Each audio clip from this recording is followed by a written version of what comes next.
don't understand why you're 40 years old playing this game still. So. Well, I mean, what game do you think you're going to be playing when you're 40? When do you think you're going to stop playing games? What's the age? What's the cutoff age? When you're out of high school and college. You're a high school kid? Yeah, I'm in high school. Yeah. How old are you? Why does it matter? Well, I mean, you foresee yourself in the future quitting something you love, like video games? Do you not love video games? You just cruise through it. I mean, I think it's a little bit of a waste of time when you're that old. But. Well, how do you know? You're not old yet. I mean, I can think of probably reasons that video games would be a waste of time for a high school kid, too. Do you have a 4.0? Are you in honor classes to get more than a 4.0?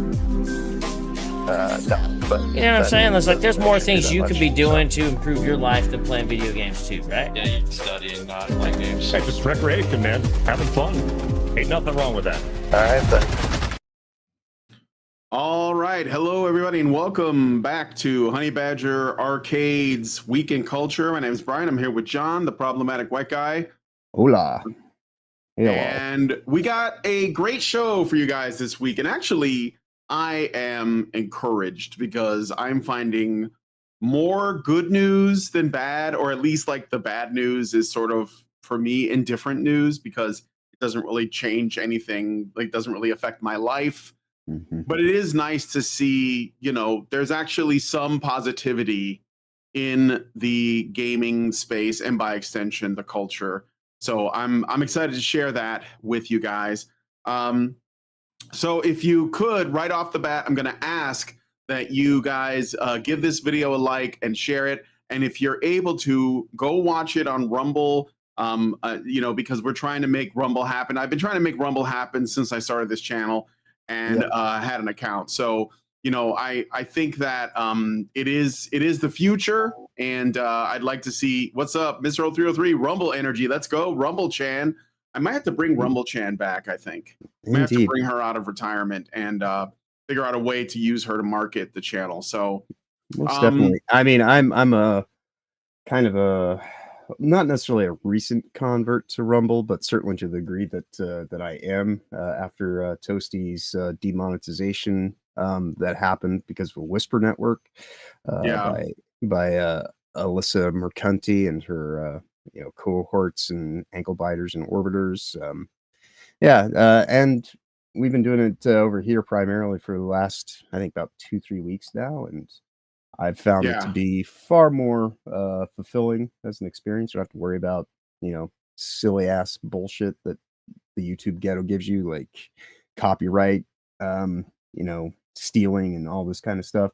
It's just, with what we're talking about these days, the Gamergate saga, I think is probably the better way to call it than Gamergate 1 or 2, because it's all connected. It's all the same thing. It's just been going on in various ways over the course of the decade plus that it's been happening.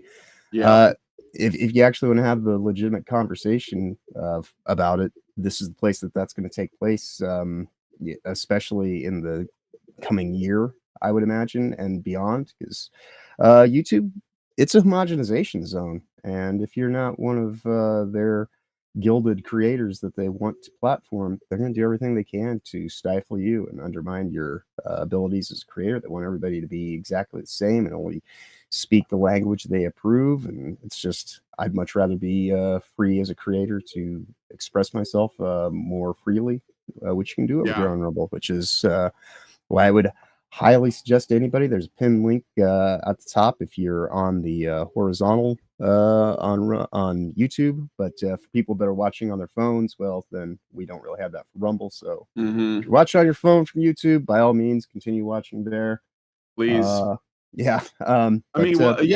whatever you got to do. But I think Rumble has a decent mobile app. They just need to have their own version of Shorts, so that people can end up, doom scrolling on Rumble instead of YouTube. So, but anyway, we're going to get into the show now. But yes, if you could watch us on Rumble, I'd appreciate that. Yes, the Rumble app is actually okay. Yes, it's stepping up. It wasn't the best before, but it's a lot better now. Unlike the BitChute app, which didn't really ever improve, unfortunately, even though there's good stuff, but BitChute doesn't do live streaming, and that's kind of like the future as well. But anyway, let us now, just without any further hesitation, let's get into our stories. So first up, we're going to be talking about Marathon, because I feel like I have to. But I do think that there is something good about this that will come of it. So, okay.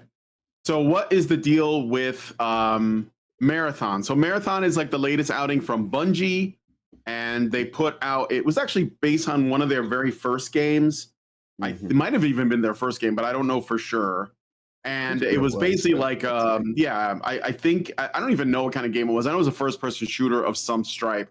And they're bringing back this old IP.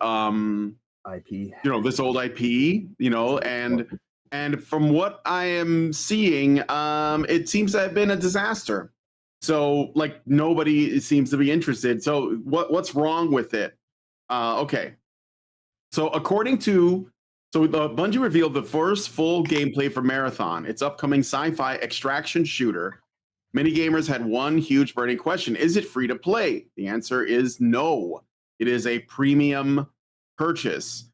Is that terrible? Well, I mean, like, so they did Destiny, and Destiny is like, in many ways, I guess it was like the gold standard for what it was, because if there was one dev team that knew how to do first-person shooters well, Bungie was way up there. It was like the gold standard. Everybody loves their work with Halo, but their Destiny is not without its problems, from what I've heard. Oh yeah. Yeah, do you know anything about the issues with Destiny? I played it for a little while, but I kind of stopped. So I've talked about it extensively on various shows over the course of the last year. Destiny was fine until it wasn't, and then now it's just it's a Troon Brigade basically. Everyone in the game is Destiny? some shade of every character in Destiny is some shade of gay or trans, or just it's made by people with pronouns in their bio, which is basically what I see when I look at this Marathon game. This is like destined to be the next Concord, in my view, at least while they are charging for it. If they don't change their method of attack and go free to play, because there's so many better options at this point in time. Yeah, so like when it comes to, I have my question, like my issues with free to play, because I don't think that anything is like it's not really free. Like usually you're paying for something, or you are the product. But like, I think that it's the thing about extraction shooters is it's an extremely competitive market.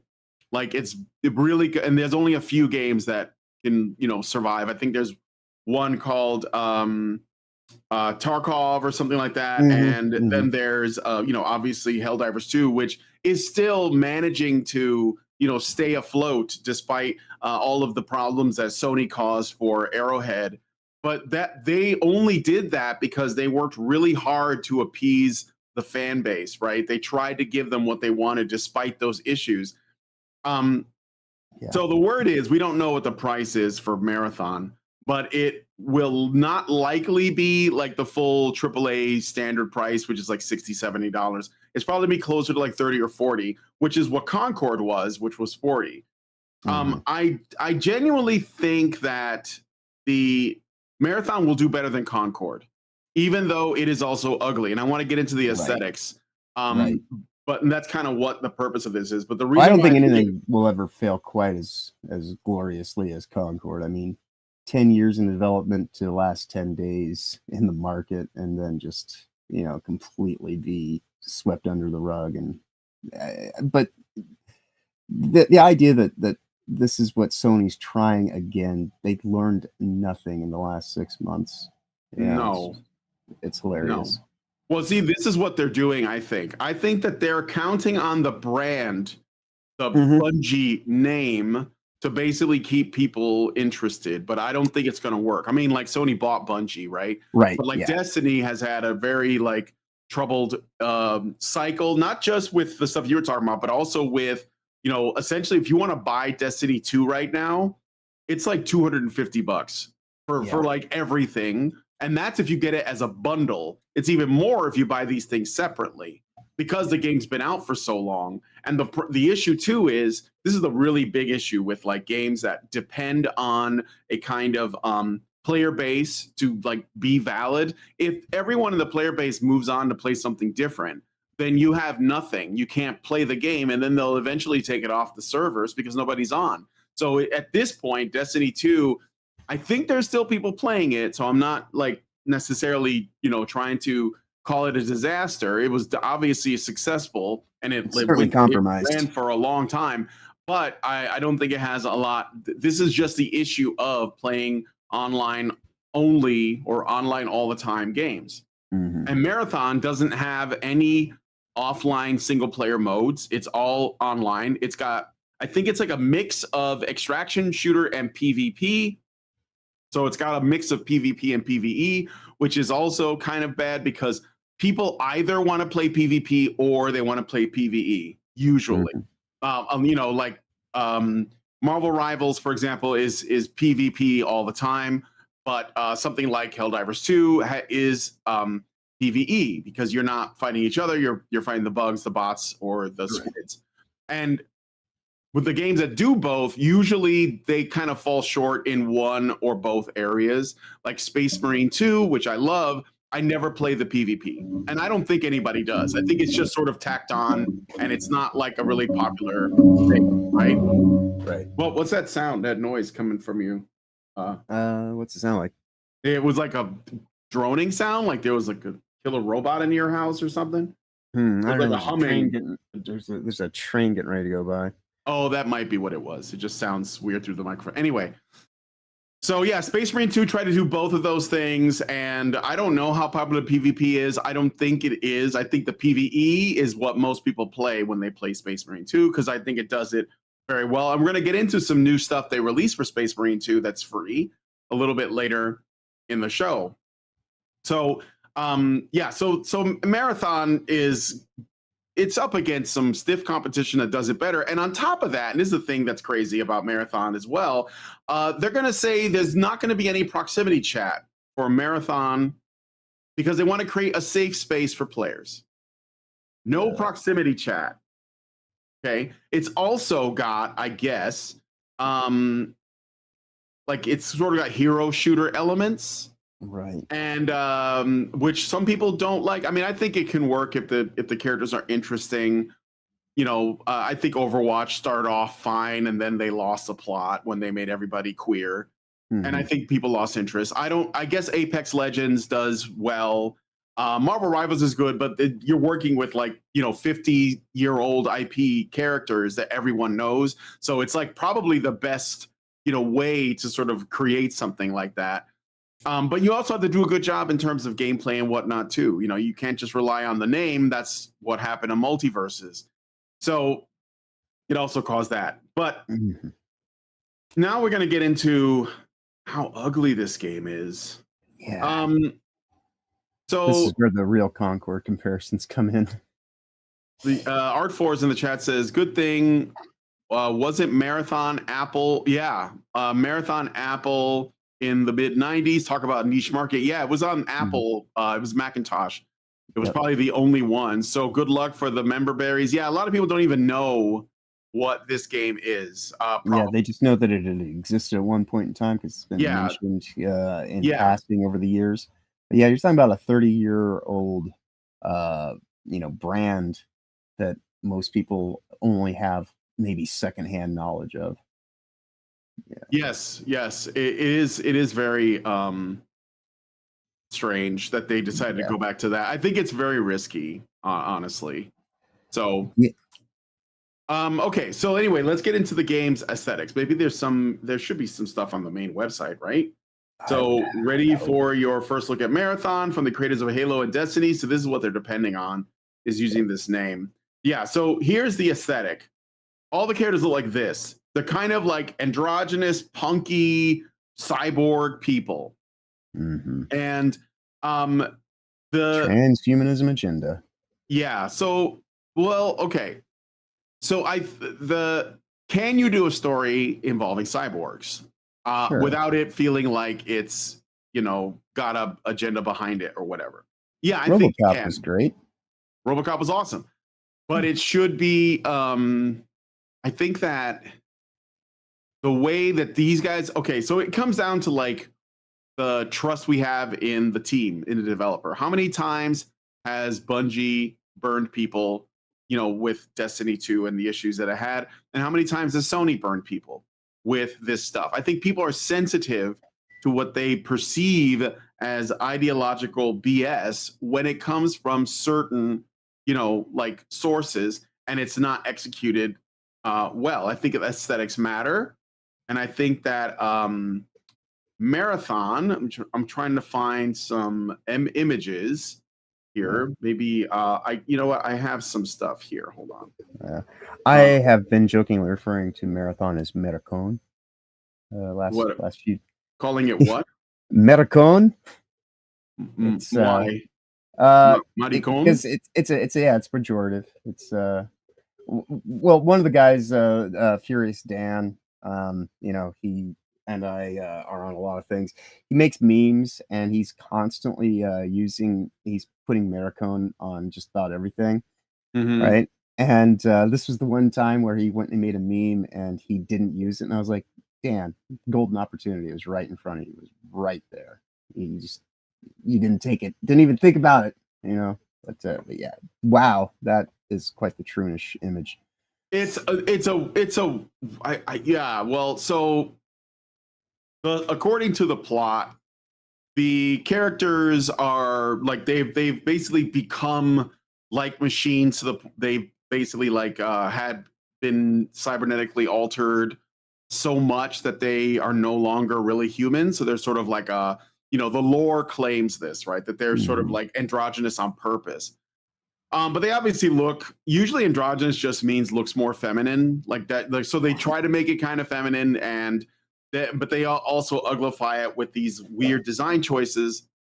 But like, I want to like compare it to something else that I think did it very well and also had a slightly different intention. Okay. So Cyberpunk 2077 is a dystopian world, and the people who wrote the story, so like, I'm not talking about the people at CD Projekt Red. They were just adapting what was there. Okay. Yep. So I know that CD Projekt Red people are woke and all that, but I'm not talking about them. I'm talking about the people who created the world. The guy, Mike Pondsmith, who created the world of Cyberpunk, who based it on several sort of science fiction novels like Neuromancer and When Gravity Falls or Fails, I think it's called, and others, Blade Runner, etc. Yep. There is like the world itself is, you know, it has elements of transhumanism in the game, which you obviously see, and the cybernetics and the idea of, you know, this is a sort of Gnostic idea that the soul and the body are separate, and all of these things are in the world, but it's purposeful because you are looking at the consequence of a, you know, severely materialistic, atheistic society that is basically everybody grasping at what is in the real world. They want to live forever because they don't know what comes after, or they believe nothing comes after. Right. All of that is built into the story and the setting, which is the way you should do it. Like we can explore these ideas, and I think Cyberpunk 2077 does it well because it does not celebrate it. It actually shows you. Yeah, it shows you a world that's tragic. It shows you a world that's broken, and you know, and all that. I'm not saying this game does do the opposite of that, but it doesn't have a story at all, from what I know.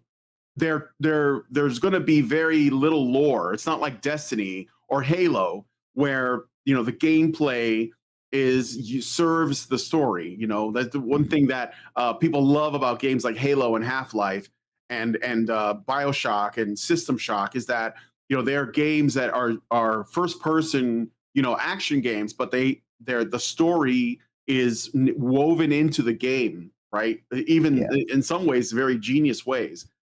And I don't think that Marathon's going to have that, because it's essentially just an extraction shooter with PvP, and it happens to have these sort of like cyborg characters in it, which are very unattractive. And, you know, Asmongold got into a little bit of trouble because he said that you should be able to, I forgot what he said. The characters should be fuckable, I think is what he said. And, you know, some people got like their panties in a twist over it. Wokies on the left, as well as, you know, sort of hysterical religious zealots. Disorder. Yeah. And I mean, like, I think that they're missing that. Like, Asmongold, in my opinion, is probably just doing bants. He's just making light of this situation, but he's sort of pointing to something that's true, which is that this game is really ugly. And there are characters in Cyberpunk 2077 that resemble characters like this, but they're you'll see them, as you're walking through the game, you'll run into them, but they're usually like rare. They're like prostitutes or something like that, where they're built that way on purpose, but you're supposed to be creeped out by it, right? Right. So yeah, I mean, Marathon looks like this is not how you do aesthetics. And I think that especially characters like this character's named Void. Yeah.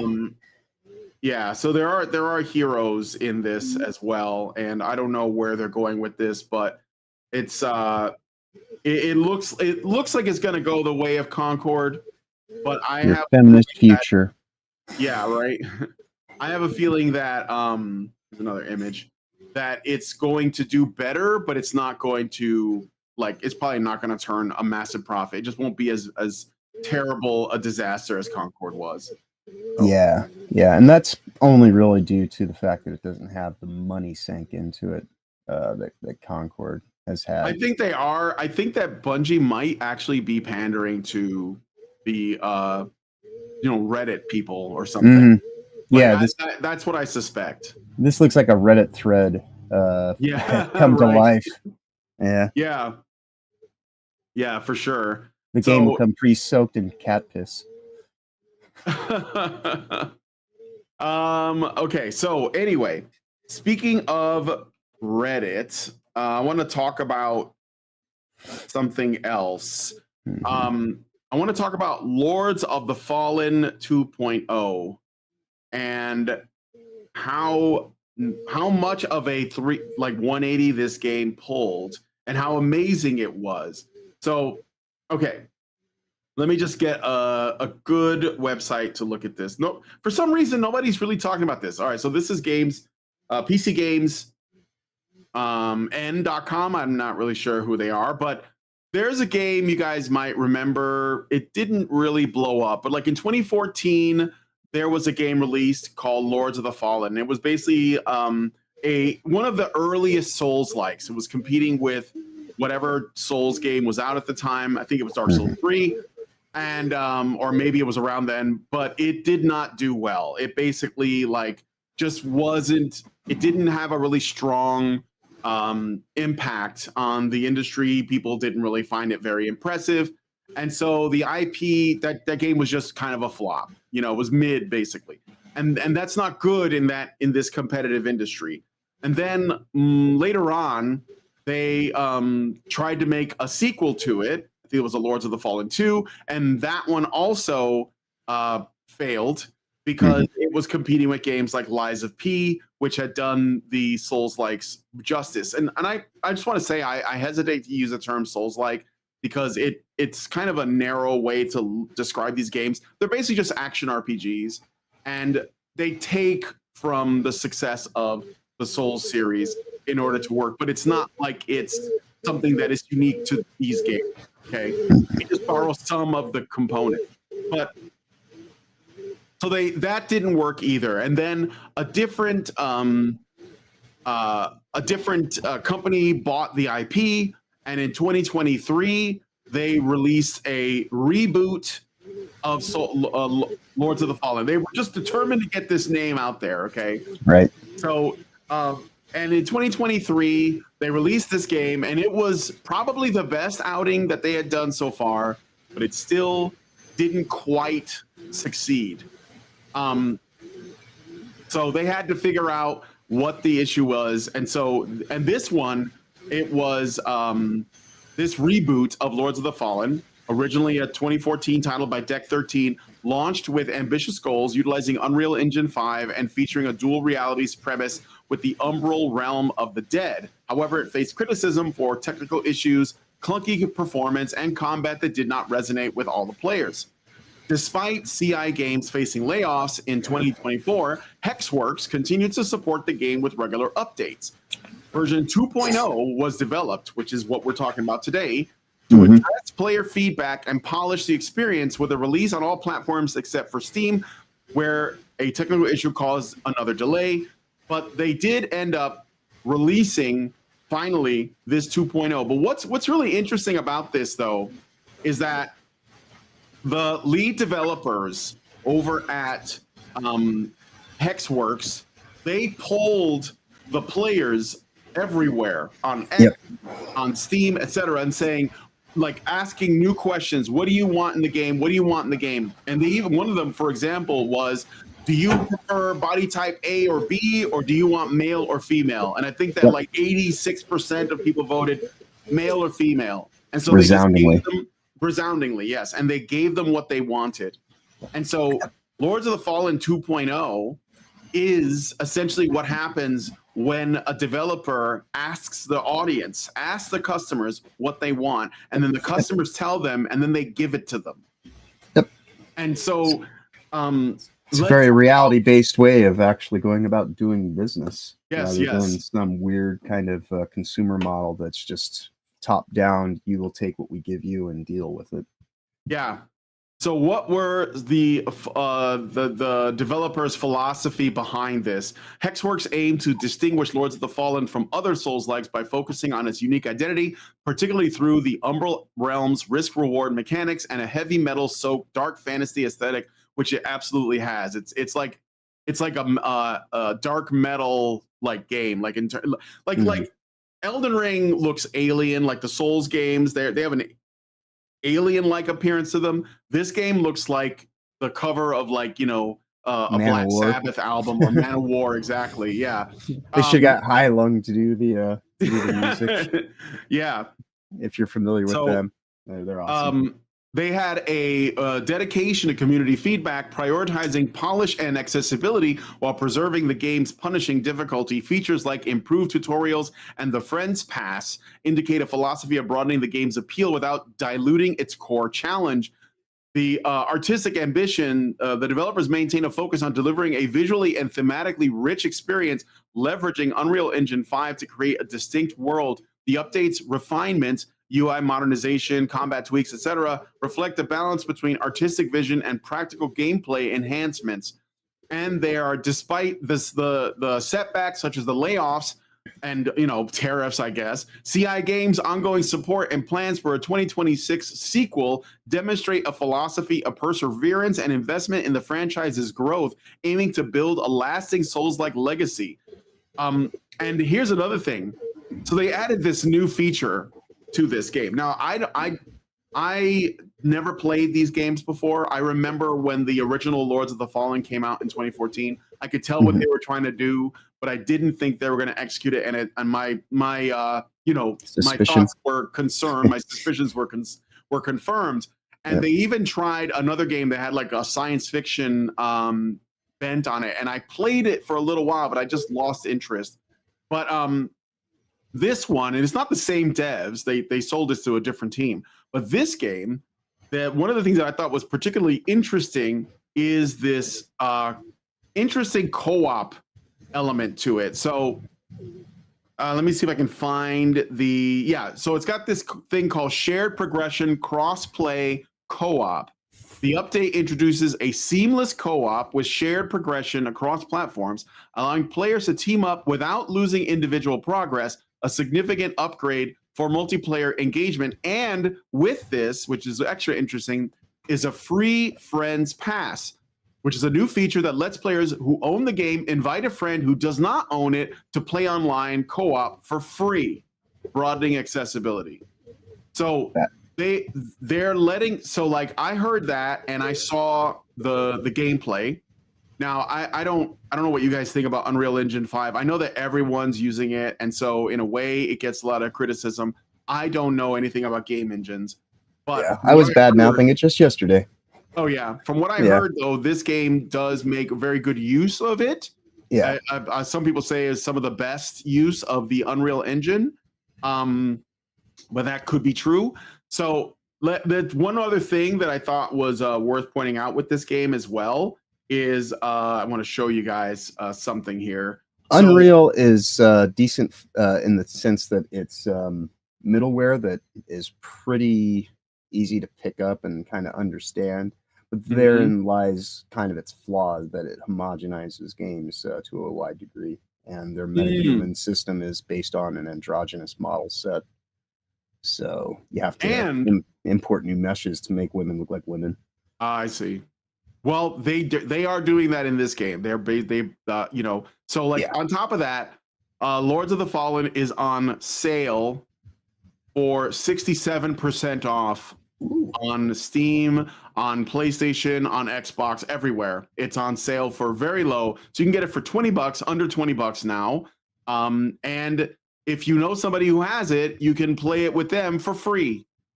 And I think this is so basically what I'm saying is this is how you essentially make up for your errors. You know, the game had some issues, technical issues mostly. It wasn't like they mistreated their fans or anything like that.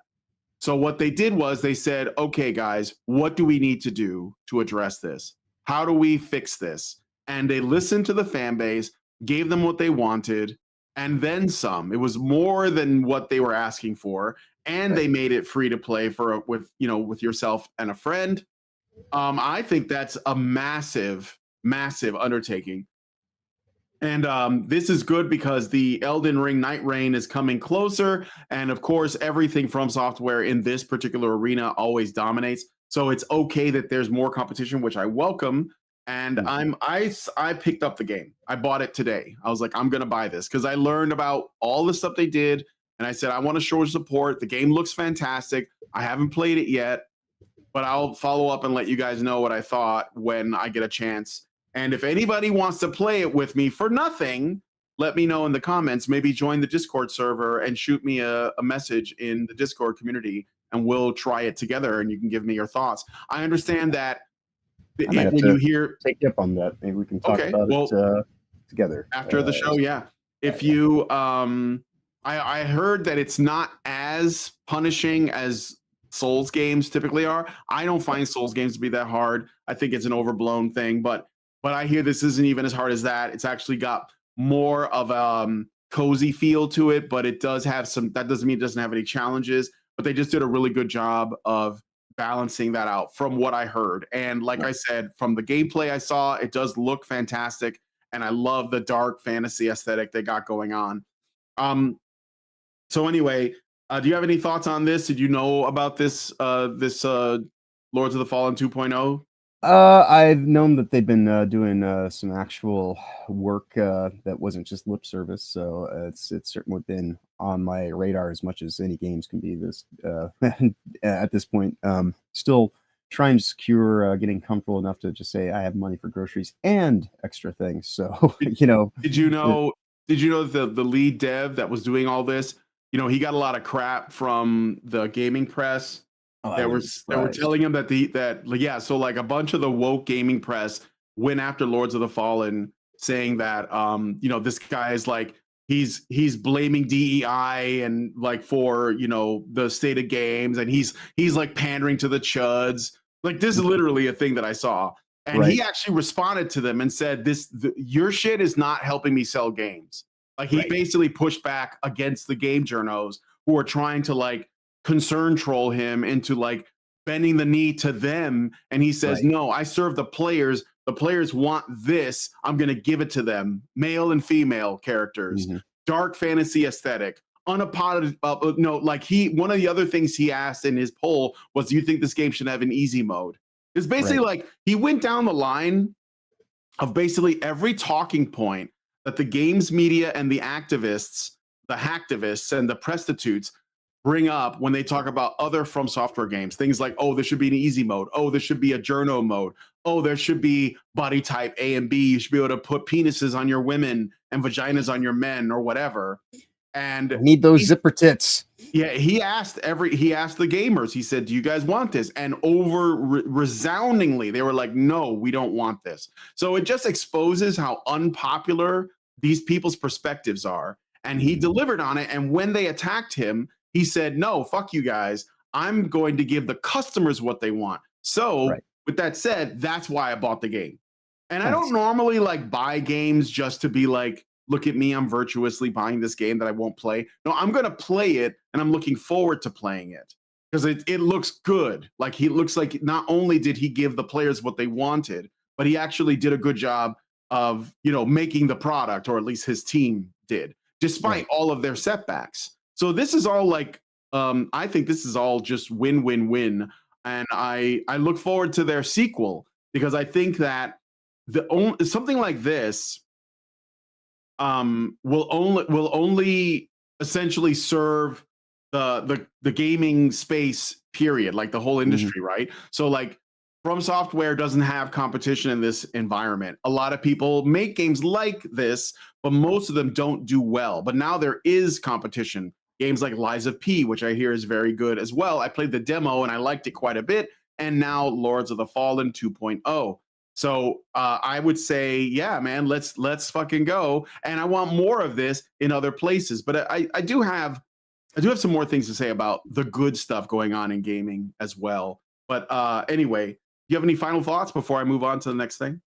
I mean, I'll definitely look into this with more of a, I guess, open heart and an inquisitive mind, because I mean, I have heard nothing but good coming from the developers for, I'd say, like at least the last 6 months or so.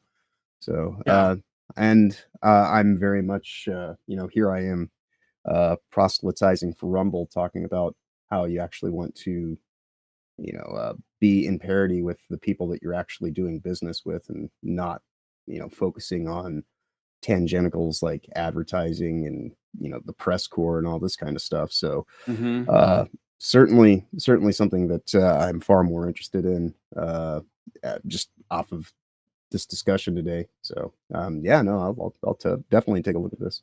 All right, cool. Yeah.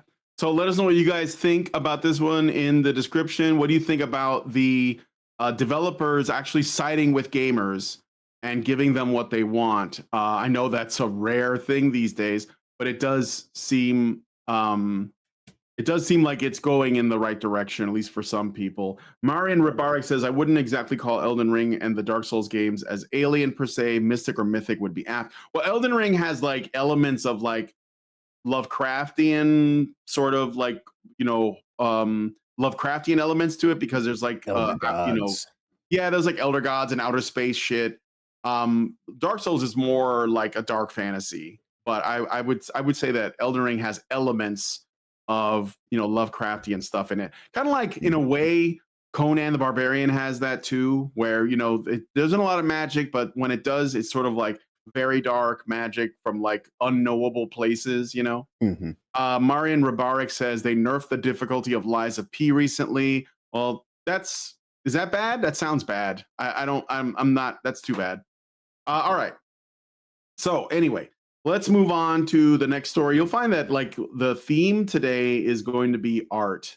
So I have this, and like ugly art is a big part of it too. But I have this game that somebody in my Discord server told me about. I wanted to just mention it briefly. So on the other side of that, what we were just talking about giving gamers what they want and not having any agenda. So like Lords of the Fallen has no politics, but of course, even when the developer says, I'm not putting any of this modern bullshit in my dark fantasy setting, which is another one of the questions he explicitly asked the fans about. He was like, do you want gender politics in your dark fantasy? And they were like, no. There are people who can't help but put gender politics in everything. So this game comes from a developer called Frog Vibes, and the publisher is Gears for Breakfast. And it's called Here Comes Nico.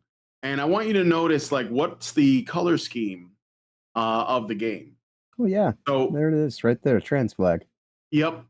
And so Here Comes Nico is a 3D platformer for tired people. It's basically trans ideology. And the character in it, let me find the, I got like a little bit of a description about it here that I will read for you guys. So Gears for Breakfast is a global game development studio based in Denmark.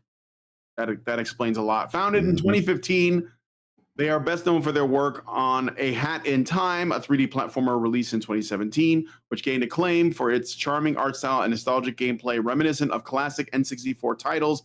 I kind of remember A Hat in Time, but I never played it. And Here Comes Nico has a notable connection to trans ideology, primarily through its protagonist and visual design. So Nico, the main character, is strongly implied to be non-binary or agender, as they are consistently referred to with they/them pronouns throughout the game. This deliberate choice, sorry, not delicate at all. This deliberate choice by the developer signals an intentional representation of a non-binary character aligning with trans and gender non-conforming visibility in media. The game hints at Nico's strained relationship with their mother may be tied to their gender identity, as the mother's role is limited to a few messages, and this tension is suggested as a reason for Nico running away. So Nico is a troon that runs away from home and has mommy issues. That never happens. I mean, I'm just saying, they're just telling you what they're doing here, right, yeah. So this resonates with apparently resonates with real world experiences of trans and non-binary individuals who face familiar rejection due to their craziness, a common theme in trans narratives. Yeah. So I remember in 2014, this is 10 years ago, no, 11 years ago now.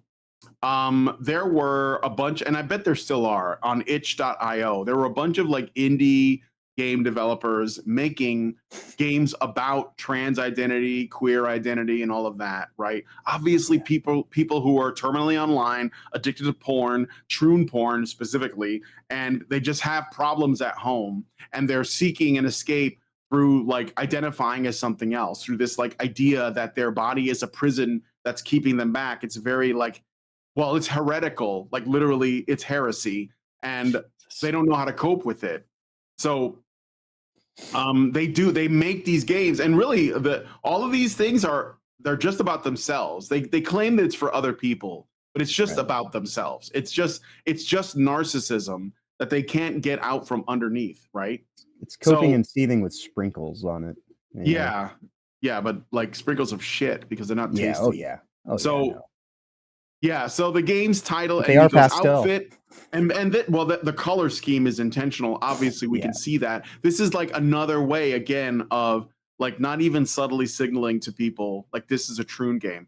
But that is the game doesn't have any conflict. It doesn't have a big bad. There's no bosses.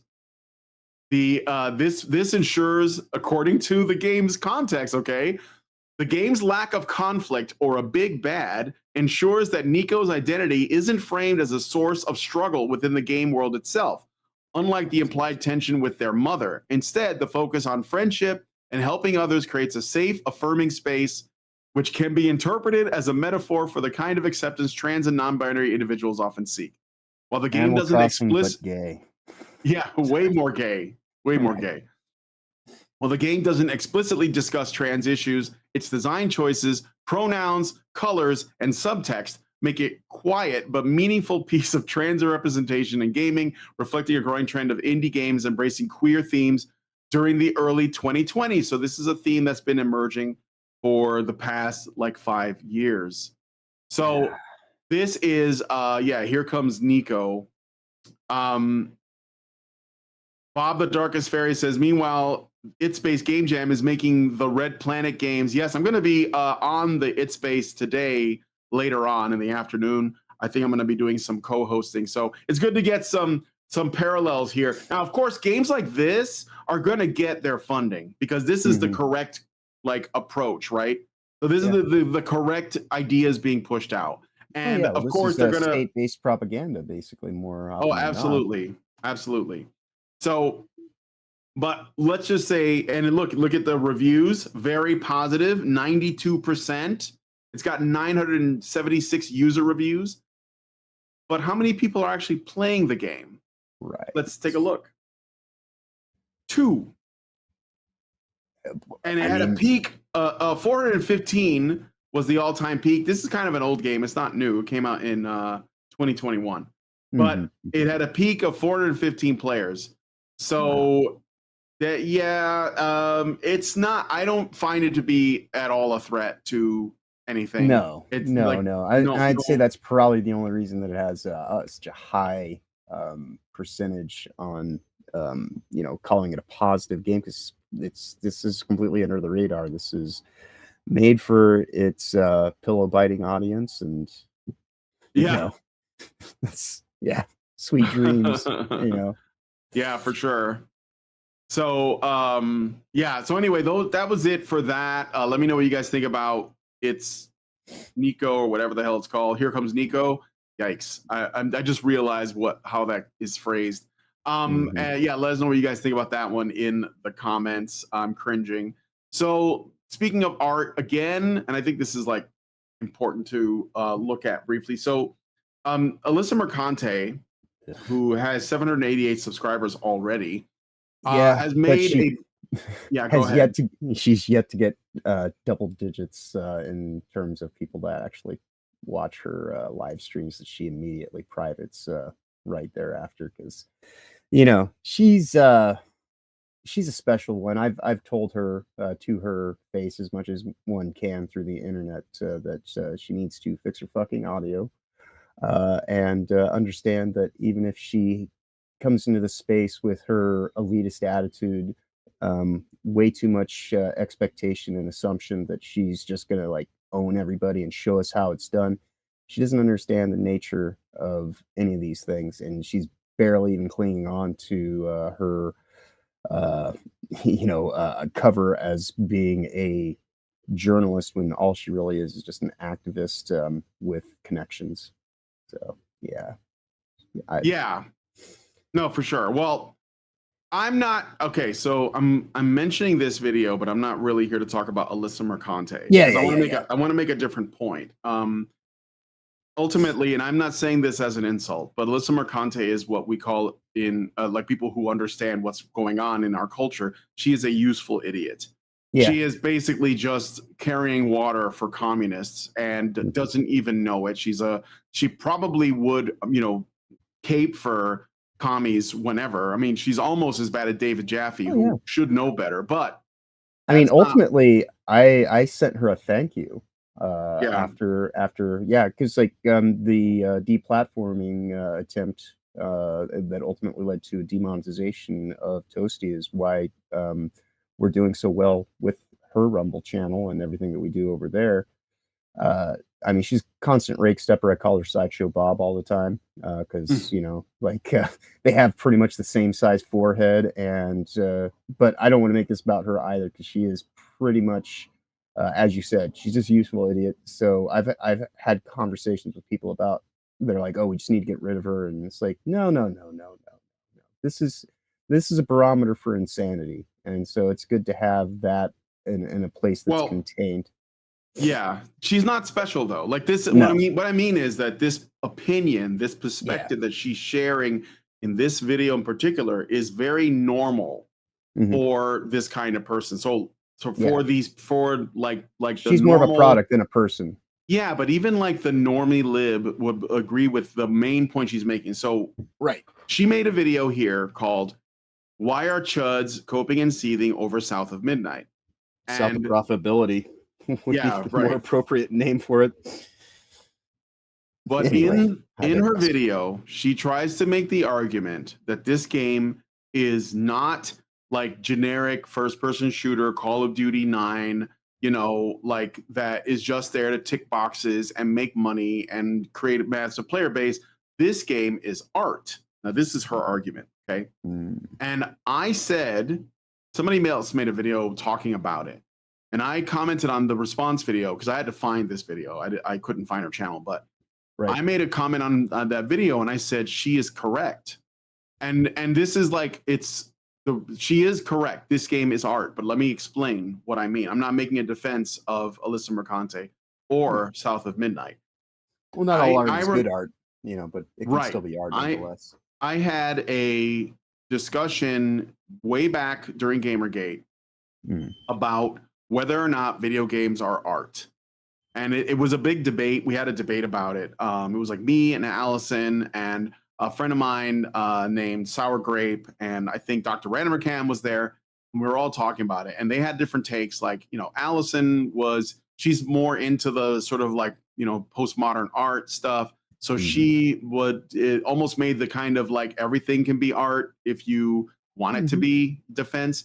And And other people had different, like Mike, Dr. Entercam, he said, well, it certainly has art in it, therefore, it's art. Mm-hmm. My thing was back then is that, yeah, it can be art, but that doesn't mean it's good art, right? That was what I said at the time. Yeah. But like duct taping a banana to a wall. That's exactly. art, but here's the thing: duct taping a banana to a wall. See, it's not just that is considered art, but it's essentially a gatekeep form of prestige that is applied to bananas being duct taped to walls or rock, like a giant rock. Right. That's like a piece of art you can look at. A Rothko, a Pollock, whatever. And I know that I've said this a lot on this channel before, but it's really important to understand that South of Midnight is a game that was made, and also the Here Comes Nico could also be lumped in with that, even though it just looks like Paper Mario with Troons, because it's saying the right things, because it has the correct opinions, because it's sending the message. Why, again, do the Oscars celebrate Oscar bait movies about the struggle, a women's fight against whatever, sexism themes, racism themes, homophobia themes, transphobia themes? Why do they explore them? Capitalism as a, critiques of capitalism. Toxic masculinity. Why is adolescence like the hottest topic right now all over the world? Because it's a TV show. Because people at the top decided that was art. And that because they've given it the title of art, we all have to talk about it now. Jordan Peele just released like a trailer for a new movie called Him, which is a horror film about football. And I already know it's going to be about the struggle in some way, because that's all of his movies. Like, nobody wants to accept it, but it's true. People are like, oh yeah, Get Out was so good. It was art. Yeah, it was, because it had a specific political agenda that it was trying to send. And South of Midnight is the same. So when somebody like Alyssa Mercante or the people who are on the board for the Academy Awards, or some film critic like, Mark Kermode or whatever, when they say this thing is art, they are not wrong, because what they're doing is they're using the gatekeeping standards of that elitist attitude that comes out of the art world, and they're applying it to other aspects of culture in order to lift up things that they think should be. So when they say this thing is art, they're trying to elevate the status of that thing by calling it that. And that was what it always was, right? So like when people like Norman Rockwell would make his paintings, or Boris Vallejo or Frank Frazetta, when they would make their dark fantasy paintings, no matter how beautifully executed they were, no matter how beautiful the work looked, the art world, the critics, the museum owners, the gallery curators, whatever, they would call that illustration. Well, that's not art. And because it wasn't saying anything. Lords of the Fallen, it's a good example, because it has a dark fantasy aesthetic, and it is unapologetically that, right? There's like demons and there are knights. Like, you're literally playing like a crusader. And I did get in the game a little bit and make a character, and I have like a big cross tattoo on my chest. Like, that's how unapologetically based that game is. And I was like, oh, this is going to be a good time. Like, it's got a dark aesthetic. It's not preachy. It's just going to be fun. The new Ninja Gaiden that's coming out looks like it's just going to be fun. The new Shinobi, like, no agenda and beautiful to look at, right? All of the Souls-likes have a beautiful art direction, which I've talked about on this channel, the importance of the art direction. Marvel Rivals has beautiful art direction in a different way. Even Helldivers 2 has beautiful art direction, the way they light things, the way the creatures are designed, the way that they pay attention to little details. All of that stuff is beautiful art direction, but it's not necessarily political, right? It's not saying anything about our world. It's not steeped in presentism, which is like, we have to talk about the Orange Man, we have to talk about the tariffs, we have to talk about Elon Musk, we have to talk about climate change, we have to talk about feminism, we have to talk about sex workers, whatever. We're not doing that in those games. We're just doing the game. And that means it's not art because it's just representing the beauty of reality or the beauty of something that could be real. Like you want it to feel like, immersive, like a world you're escaping into, right? But you base that on some real elements, right? Mm-hmm. And it's supposed to, yes, like Marin Rabarik says, art used to and should in the future imply skill. Yeah, there is a craftsmanship that should be respected, right? So when in the visual arts, when there was a shift and around the time of the turn of the century, like the Industrial Revolution, but later around the time of the Industrial Revolution, there was this idea that art it was more important that it symbolized something than it represents something. That means that you don't have to be good at drawing things or painting things. It was essentially like lowering the bar across the board. And that's kind of like a commie approach to everything, right? So they're like, well, I don't like the fact that this person's better than me at drawing, so they should be made to draw worse. Or better yet, because we can't actually do that, why don't you elevate my scribbles because I told you that my scribbles mean something, politically like that you agree with, whereas the other person just wants to draw something beautiful. And that's kind of when Alyssa Mercante makes that defense, she's saying that this game is art because it has the right political opinions, which I have confirmed it does. I'll show you. So the themes are it features the black woman is the protagonist, and she is unapologetically black, set in the South with black music and culture. It's according to Vice, the website Vice describes the protagonist Hazel Flood, yes, that's her name, Hazel Flood, as a black woman on a quest to save her mother, emphasizing the game's focus on black identity. The setting is filled with black people, as is stated by Vice, and the narrative draws heavily on Southern black culture, which makes race the central theme. It spotlights slavery, the struggle, the ongoing trauma from from the generational the civil rights trauma, right, from the civil rights struggle. It's Vice added that the game blatantly addresses things like slavery, weaving these historical elements into the narrative to reflect the South's past. The theme of poverty is present in the game, of course, calling this, again, it's a black game, pointing to the rough and unfair economic conditions faced by Southern communities. By the way, a lot of white people in the South are poor too, but who the fuck cares about them, right? Vice similarly notes the game's focus on the mistreatment and poverty of poor people in the South, talking about systemic inequalities. So the game is rife with trauma across generations. As you said, that's one of the primary themes of the game. It recognizes trauma can carry across generations, tying it to family dynamics and the South's historical context. Vice describes stigma as the physical manifestation of people's trauma, manifesting as enemies. So the enemies in the game that you confront are your generational trauma made manifest. Mm-hmm. So the game is unapologetically woke, and the purpose of it is, of course, to make sure that the players who play the game will see the struggle. And then the purpose of it is to essentially affirm black people's resentment more and scare the shit and guilt the shit out of white people. That's the purpose of it. And so that is art doing what it's supposed to do. Now, we have another word for that. It's called propaganda, but that is what the elites call art today. And when Alyssa Mercante says this game is art, she is not lying. She is defining the terms because her elitist overlords have decided that. And it's been going on for over 100 years. Like it started in the visual arts. And because who the hell goes to art museums today? Like modern art museum? Nope, only elitist pricks do. Why? Because they get to go there and say, this is really important.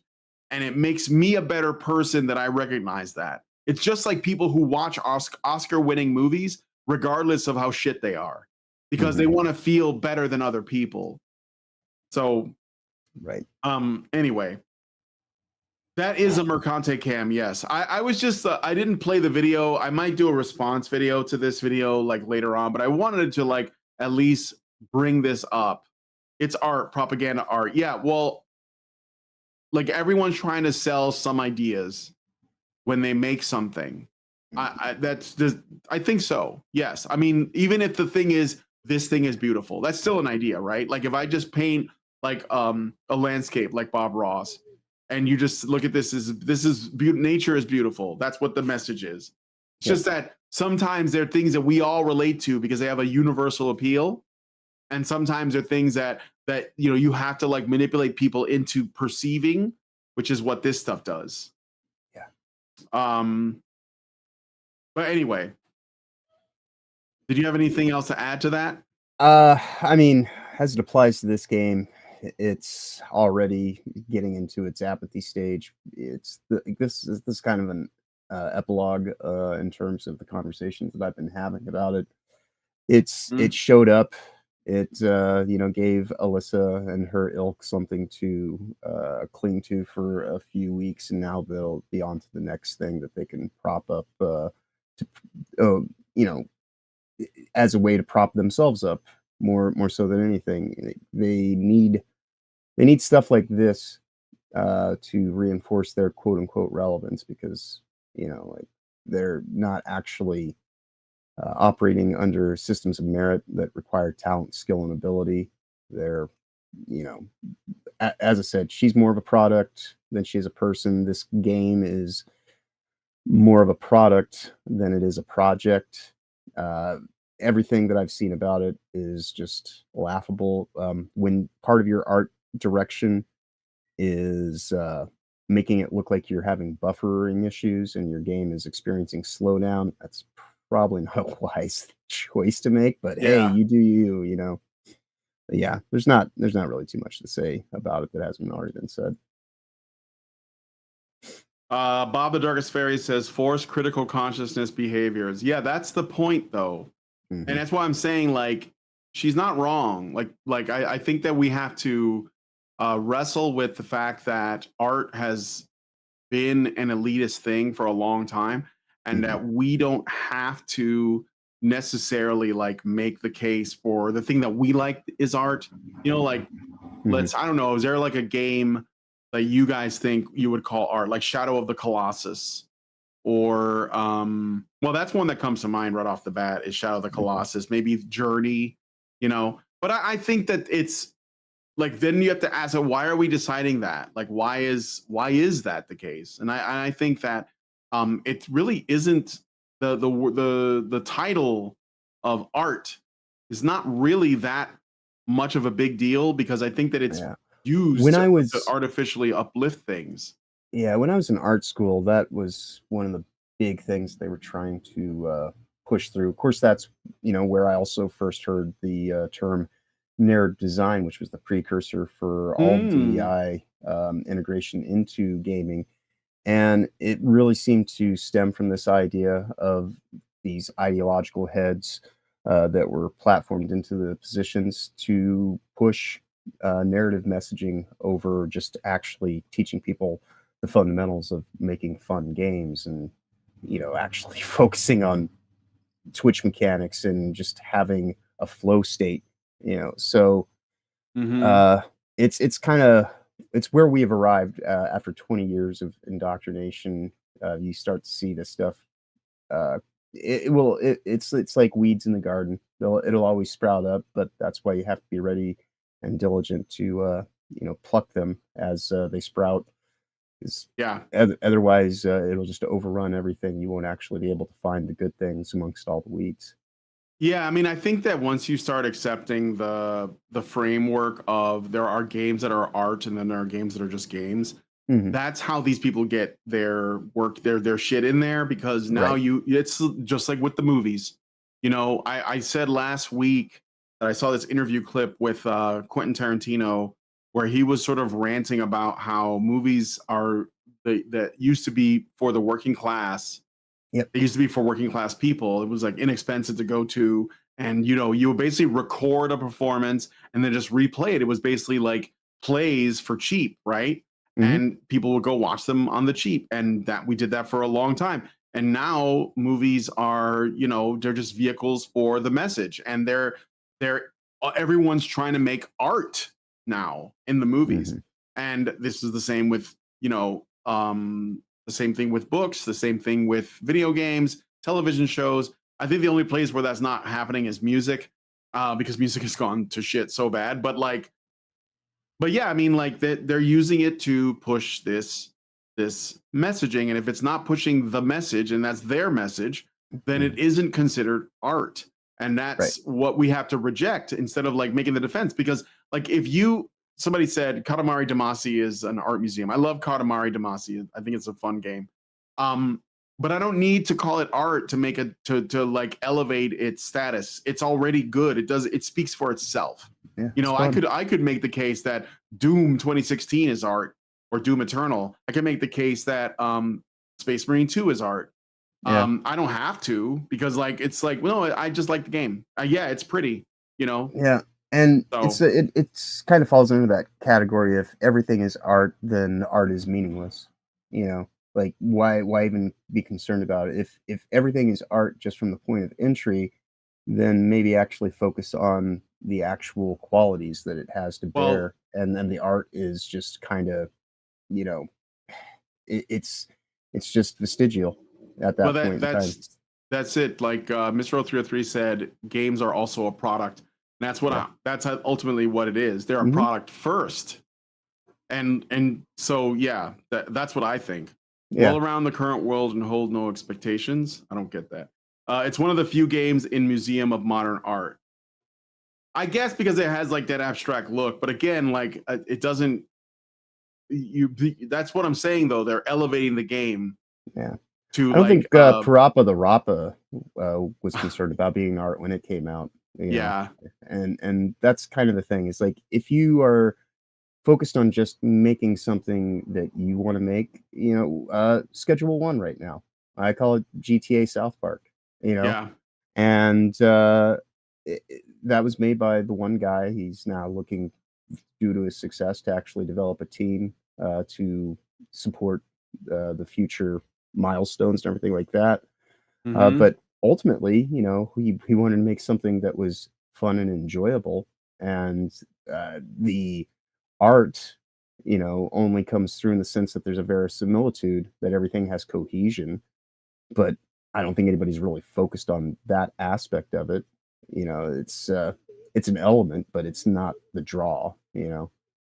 And I think that's ultimately what is inherent in games, is that you can chase after realism, do all this stupid bullshit that so many games are trying to do these days. But if you're not actually interested in telling the story, making a flow state, giving people an actual immersive world that they can get lost in, not because it looks like what's right outside the window, because it's far easier for me to go outside for free than it is to buy you know, simulated experience that's just sitting here and beating me over the head with everything that I'm trying to escape.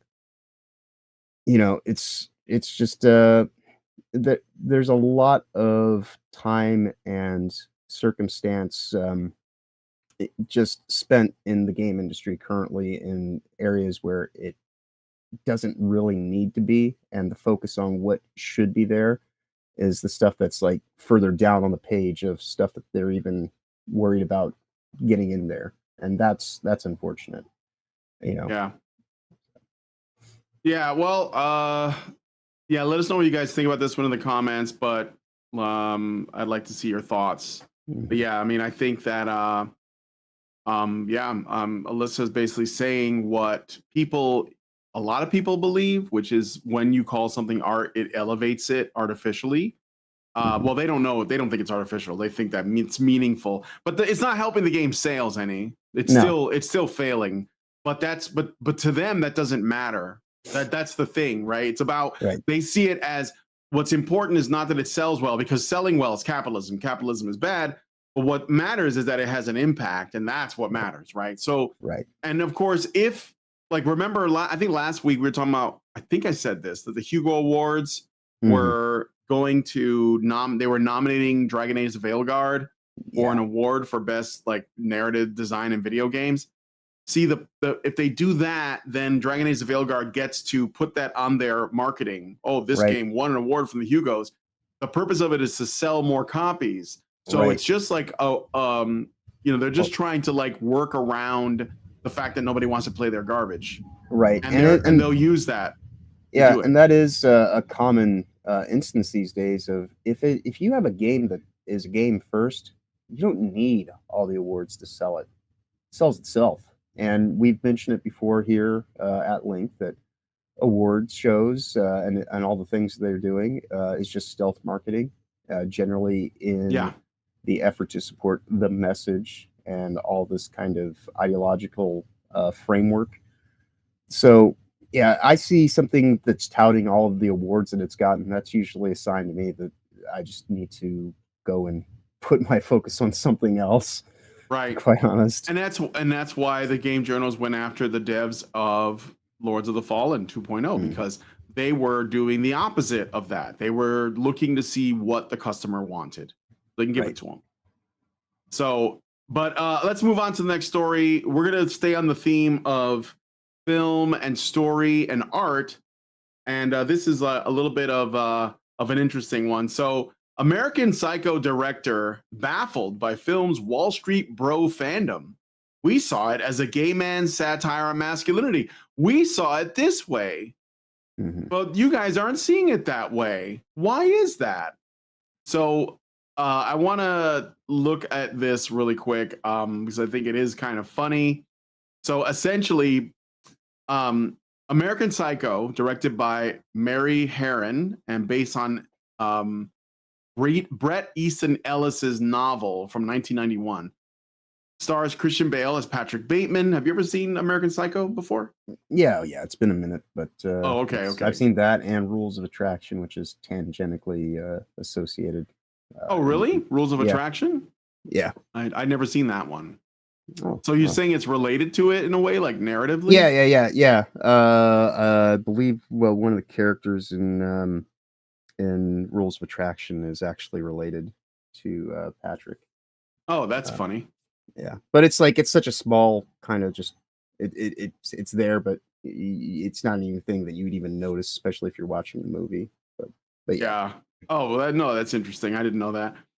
So yeah, since the late 2010s, American Psycho basically has become a significant part of meme culture, particularly among younger audiences. Patrick Bateman has been transformed into a Sigma male and Chad archetype, terms used online to describe a hypermasculine, independent, and dominant male figure. But the thing is that the memes, the Patrick Bateman thing it's sort of like tongue in cheek. Like people know that he plays like a disturbed guy in the movie, but he's still like they think he's so funny because the movie has a lot of comedy in it that they could have like ironically support Patrick Bateman, and that's still like a thing that we see like all the time, right? But the Bret Easton Ellis, the author of the novel as well as the director, has expressed confusion and ambivalence about how American Psycho has been reinterpreted by modern audiences, particularly through memes. This sentiment isn't directly quoted in the web results, but is implied through the cultural shift described. Ellis originally intended American Psycho as a satire of 1980s materialism and toxic masculinity, using Patrick Bateman to critique the emptiness of consumer culture and the dehumanizing effects of unchecked privilege. The novel and film portray Bateman as a deeply flawed, narcissistic, and violent character, a cautionary tale rather than a role model. This is according to the author's intentions. However, online communities, especially on platforms like 4chan and Reddit, have reimagined Bateman as a based Sigma male, a figure to be admired for his confident style and disregard for societal norms. Yes, that's very based of you.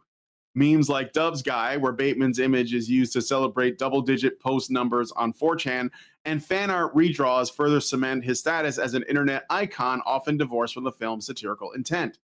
The reinterpretation has led to a disconnect for Ellis. He has publicly noted in interviews, not directly cited in the results, that he finds it perplexing that a character meant to be a critique of toxic masculinity is now celebrated by some as an aspirational figure. They're like, you're supposed to not like this. Right. And that's actually, I just went and I double checked because I thought this was the case, but I couldn't remember exactly. So I consulted the interwebs. And the Oracle has told me that, yes, indeed, the main character in Rules of Attraction is actually Patrick Bateman's younger brother, which is why he's also kind of psychotic. I've never seen Rules of Attraction, but now I'm kind of curious. Yeah. It's James Vanderbeek is plays the main character. Oh, James Vanderbeek based. Yep. That's funny. So yeah, we know this is a cult hit, and apparently he thought that this director thought, well, I thought I was basically suggesting that Patrick Bateman is a homo or something. I don't know. Like there was some gay shit going in here. And they didn't like the Wall Street bro image. But this is the thing that I think is interesting about this, though. This is sort of like the Starship Troopers situation, right?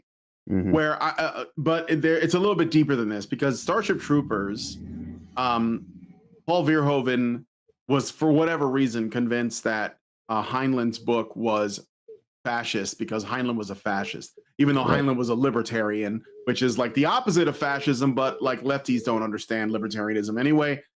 And so what he did was he was like, I'm going to adapt the movie, and I'm going to satirize the crap out of it by having everybody dressed like Gestapo, and they're going to like kill the bugs and enjoy it. And they're going to say, you know, they're going to like just do all of the things that like have all of the window dressing of fascism.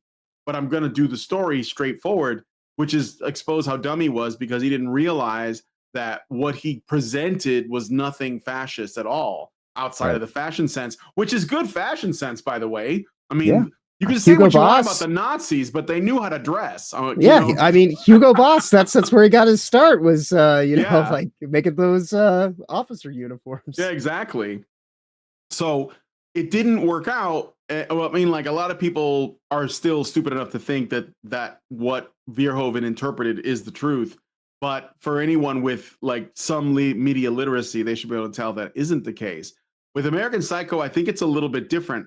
I think that everybody knows what the author was trying to do, but we don't care. Like this is like when the person describes them as modern audiences, we're just talking about men. It's modern men, okay? The male audience, the Zoomer men, love this character. They love this stuff, and they know it upsets people. They know it pisses people off. That's why they do it.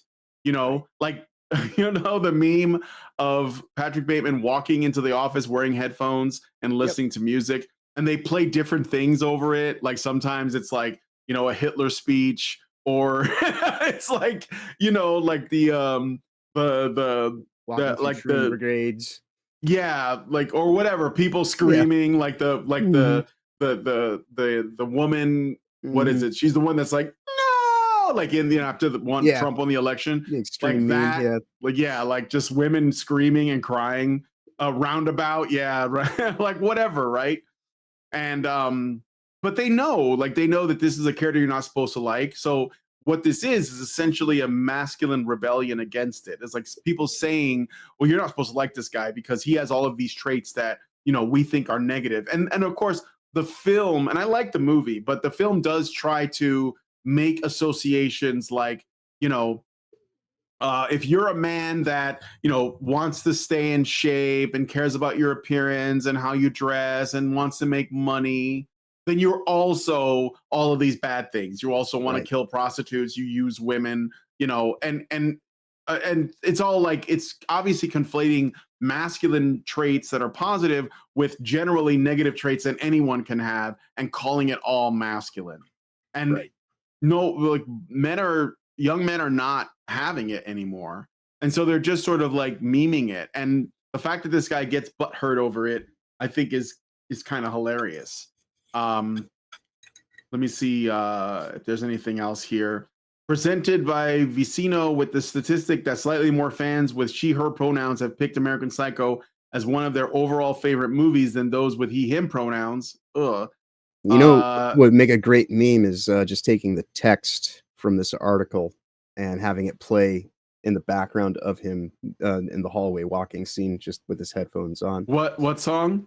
Well, just the scene of Patrick Bateman with the headphones on, just Yeah, yeah. just walking through this whole line of bullshit, because it's just like yeah, right. right, because I mean that's the thing is like like Patrick Bateman, the movie's called American Psycho, like there's no there's no mystery there.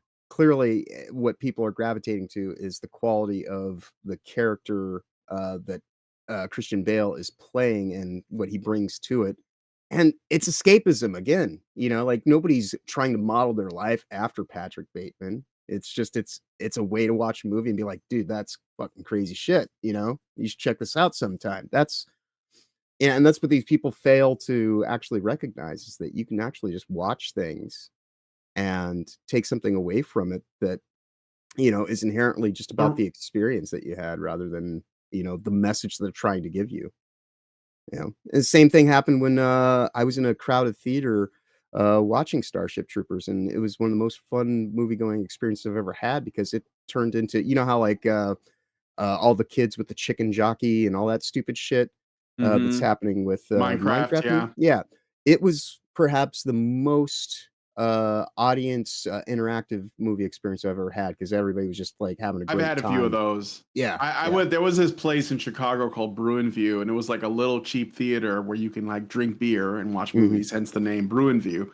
And they would play like a lot of old like cult classics there, and it was kind of like you could watch like Evil Dead 2 and stuff like that. But I went to see Big Trouble in Little China in the Bruin View. And man, my friends and we had so much fun. Everybody knew all the lines. We were all saying them, and at one point, I think the film, like it kind of like cut out for a little while. And we just went ahead and just kept doing the bit. Like we just did the rest of the scene. Like everybody just talked it out. Oh, so much fun. That's the point of movies, by the way, is a community, Okay, so like, the writer of American Psycho, the guy who wrote the book, is gay.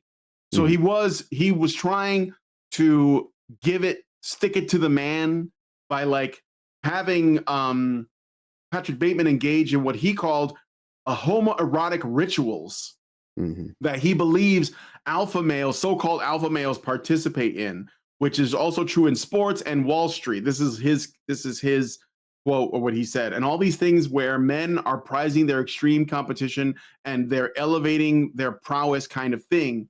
There's something very, very gay about the way they're fetishizing looks and the gym. They're so obsessed with their looks, and Brett could see it and focus on it and underline it, the filmmaker opined.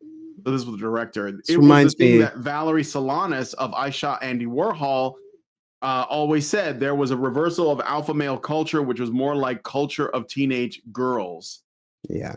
Reminds me a lot of what Chuck Palahniuk tried to say when Fight Club. Everyone Fight Club, yeah. And he's like you're enjoying it the wrong way. It's like yeah, Fight Club wasn't. No, that's true, because I was going to mention Fight Club. That's another movie that people don't realize that Chuck, the author, was trying to say something negative about men and masculinity. I think he gave the character like mommy issues or something. Yeah, it was like, but people just like, I don't care, I guess, right? That's fine. That's the same thing with American Psycho. The idea was you're supposed to like be introspective and, oh my God, is that me? And be worried about it. But like the only people who got offended at American Psycho were feminists anyway. So you want to know how? Okay. The book got a lot of attacks. The book, so not the movie. The book got a lot of attacks by people who never read the book, said the writer-director in reference to the outrage expressed by various feminists and feminist groups at the time of the film's release. Not that there isn't a lot of horrific violence in the book, but there's, to me, a clear critique. So feminists are the ones that were triggered by the book and by the movie being made, not men. And now the movie has been out, the only people who give it a cult following are the men who meme it. Right. So it's funny because you're getting success, you're enjoying some success from the people that you were trying to shit on. Same thing with Fight Club. Women don't watch that. Same thing with Starship Troopers. Women don't watch that. Right. I think my wife likes it, and she's kind of a rare bird, Yes. Based lady from Canada. Yeah, that is rare. Yeah, for sure. She knows it. So yeah, This is like the Wall Street shark archetype, and I love this movie. I can quote it. I quote it with my friends all the time. So it's just it's just interesting the way that people in Hollywood try to make a statement, and the only reason why these things become popular is because the people that you were trying to shit on enjoyed it, and now they're just like essentially they're co-opting it and making it their own. Right. So right there you go. All right. Let's see Paul Allen's review. No, let's move on to the next story. So I'm still talking about movies, and this was something that I thought was kind of interesting. So like today is the last day of Holy Week, and tomorrow is Easter, or for the Orthodox, Pascha. So usually Pascha and Easter, they don't usually fall on the same day, but this year they do. This year they're falling on the same day. I'm going to be going to church at Arcade. You are badgering the fuck out of that honey. Thank you. I don't know what you mean by that, but I'll take it. Thank you for joining M Driver 1981. Yeah. All right. I think so. I used to play on your name. No, I get it. Yeah. Yeah. So I'm going to be going to service tonight.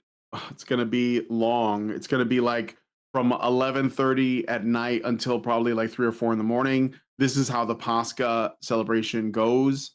It is essentially a celebration of the resurrection that ends with the divine liturgy and communion. And then the fast will be over, which has been going on for 40 days, basically. It'll be 40 days tomorrow.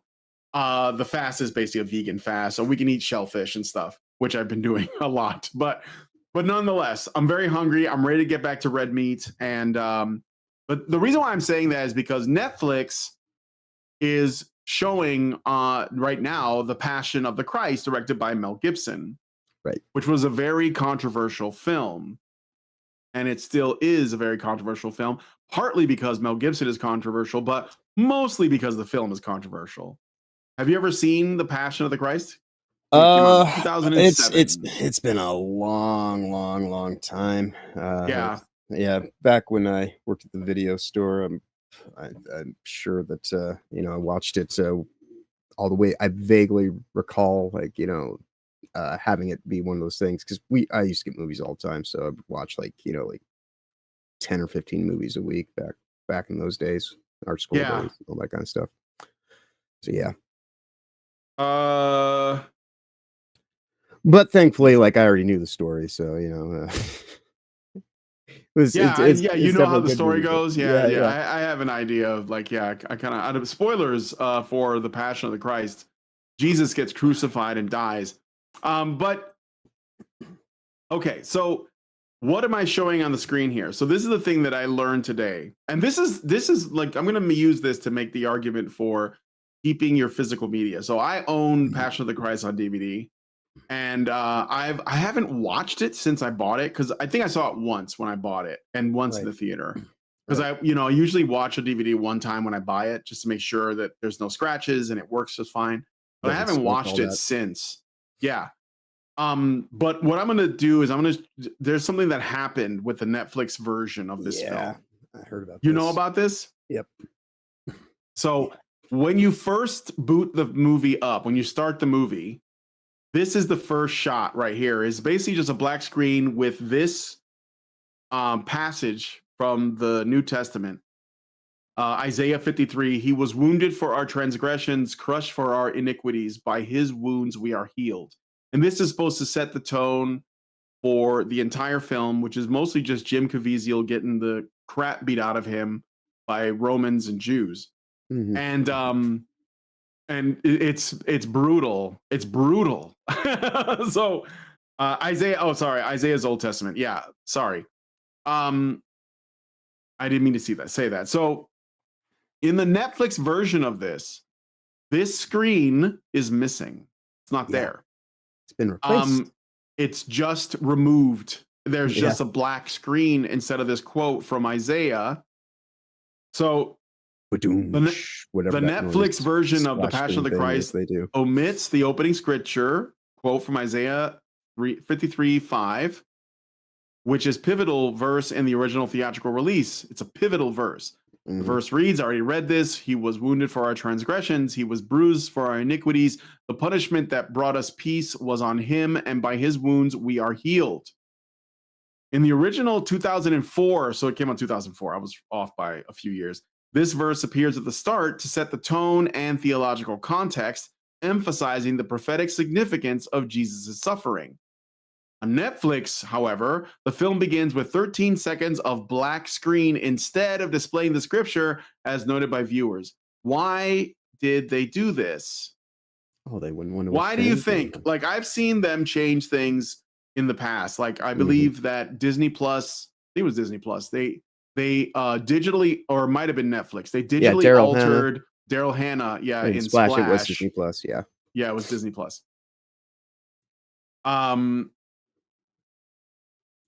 Driver 1981 says, I was certain I would get bounced for making that name play joke. Forever the Christian, honey, forgave me. Yeah. You're fine. I mean, it wasn't a great joke, but I'm not mad. Yeah. so okay. Isaiah is supposedly Isaiah 53 is a controversial chapter in interfaith context, referred to as, quote, the forbidden chapter, end quote, by some Jewish scholars. Pause for effect. It is often omitted from traditional synagogue readings due to its messianic interpretations, which Christians associate with Jesus. The removal may have been an attempt to avoid potential backlash or controversy from audiences who might find the verse's inclusion divisive or overly evangelical. I mean, you're watching a movie called Passion of the Christ. Yeah. You know, I mean, this is akin to taking just clipping things out for the sake of narrative control. And that's ultimately what Netflix was doing. So, yes. So the issue is, just to make it clear, okay, Netflix is supposedly a global platform.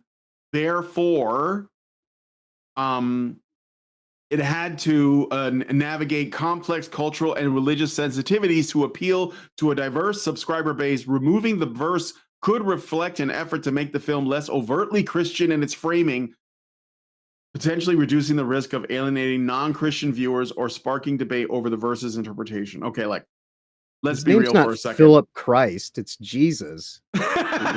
Like, what are you? So they're saying that this might offend non-Christians. Why are non-Christians watching The Passion of the Christ? Like, I mean, like, I wasn't Christian when I watched it. I just wanted to watch the movie because I heard it was good at the time. I wasn't at the time. Okay, I was agnostic, but I would not have changed anything. Like, just on principle. Right. Okay. But like, so then who's really bothered by this? Are atheists bothered by the absence of the Isaiah quote? I don't think they are. I think that if anything, they're bothered by the whole movie existing. So let me just read this bit again, because I think this is the important detail. Okay. And you just you decide whatever you want to decide about this. Just think about whatever you think this means. Okay. I leave it to you, the audience. To you, the people.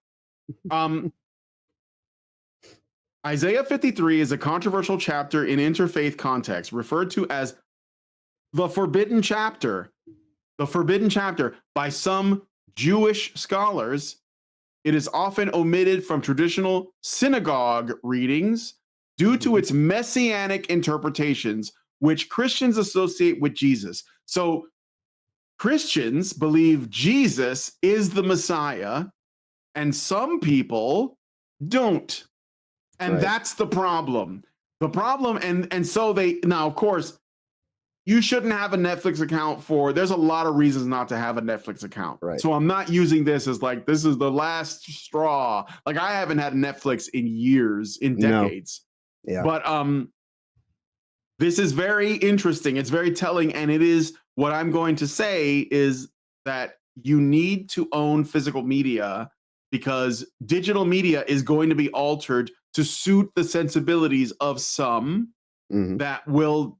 And I think that, in particular, people that are, Western and Christian should especially be on the lookout for this. Yeah. because Corporatist it's globalism is everywhere, and yeah. you know, and as much as Netflix is a global platform, dare I say, so is Christianity. And Yeah. maybe they just don't like the competition, so they're trying to get people to be embedded in the surface of now and not actually, be challenged by what it is that they try to platform in all their various endeavors. Because a lot of the stuff that they do is pretty reprehensible. So Yeah. yeah. Yeah. Somebody in some comments in the chat I want to read really quick. Mhm. Bob the Darkest Fairy says Muslims or Jews? No, we won't mess with those. We won't mess with those at all. Yeah. Especially those. Christian erasure is fine. Yes, it is. Well, it happens all the time. Or it's sort of repackaged, it's altered. There's a lot of heresy. I love using the word heresy, but it's true. I'm being accurate. Bad Sad says, went to the movie theater to watch this film on release with the family. I saw it with my friends, but it was like, it definitely left an impact. Yeah. Um, You were there on Reality Base the day that we watched that video clip about that Canadian church, right? I don't remember. Oh god, it was absolutely terrible. They did like this whole trans celebration in some church in Canada. Oh, the woke churches. Yeah. Yes, of course. Yeah. The God, women and their consequences. That's what that is. It's basically like I'm not going to blame all of Protestantism for this, because I think that there's a lot of Protestants that they're generally like got it right, but definitely Protestantism is how we got to these. They're actually called I'm pretty sure it's a Unitarian church. It was, but Unitarian churches are not Christian at all. They're complete heresy. They're absolutely heretical. But anyway, M Driver says, despite my attitudes towards Islam, I actually do like the 1970s film The Message. I've never heard of it, but maybe I'll look into it. Norwegian Black Templar says, the idiocy of making a movie about Christ less Christian. Well, wouldn't I want to offend the people who don't believe Jesus is the Messiah and that he's actually in hell, like, I don't know, waist deep in crap with his like whore of a mother. I don't believe that, but some people do. I believe they wrote it in a book. Bob the Darkest Fairy says their principles are obvious. Yes. Marin Rabarek says less Christian. My dude, it's Passion of the Christ. Yes, it's a Christian movie. Like, if you don't want to watch a Christian movie, then don't watch it, but don't change it. Like, it's not going to change. I know it's not to appease a broader audience of people. It's literally to remove this quote, which I'm going to put back on the screen. It was to appease a boardroom of people that have, their aims on just profiteering, not prophecy. Yep. Gabriel Phelan Lucas says some Jewish scholars. Yes. There are different in Judaism. There are different groups as well. There is such a thing as a Messianic Jew that does believe that Jesus is the Messiah, but they're not popular amongst other Jews. So sadly, and that's like the thing that we have to wrestle with is like Islam at least recognizes Jesus is a prophet. They just don't think he's the last prophet. They think that's Muhammad, but at least they acknowledge that Jesus is a prophet and that he performed miracles and all that. So there are Netflix patches. Yeah, probably. Rick says the only time you hear Jesus in a Unitarian church is when someone stubs their toe. Gabriel says there's no hell in Judaism. Well, maybe only. Yeah, I've heard that too, but I've also heard that Jesus is in hell. So I don't know. Maybe they don't have hell. Maybe they have something. Maybe Jesus is the only person in there. Maybe it's just for him.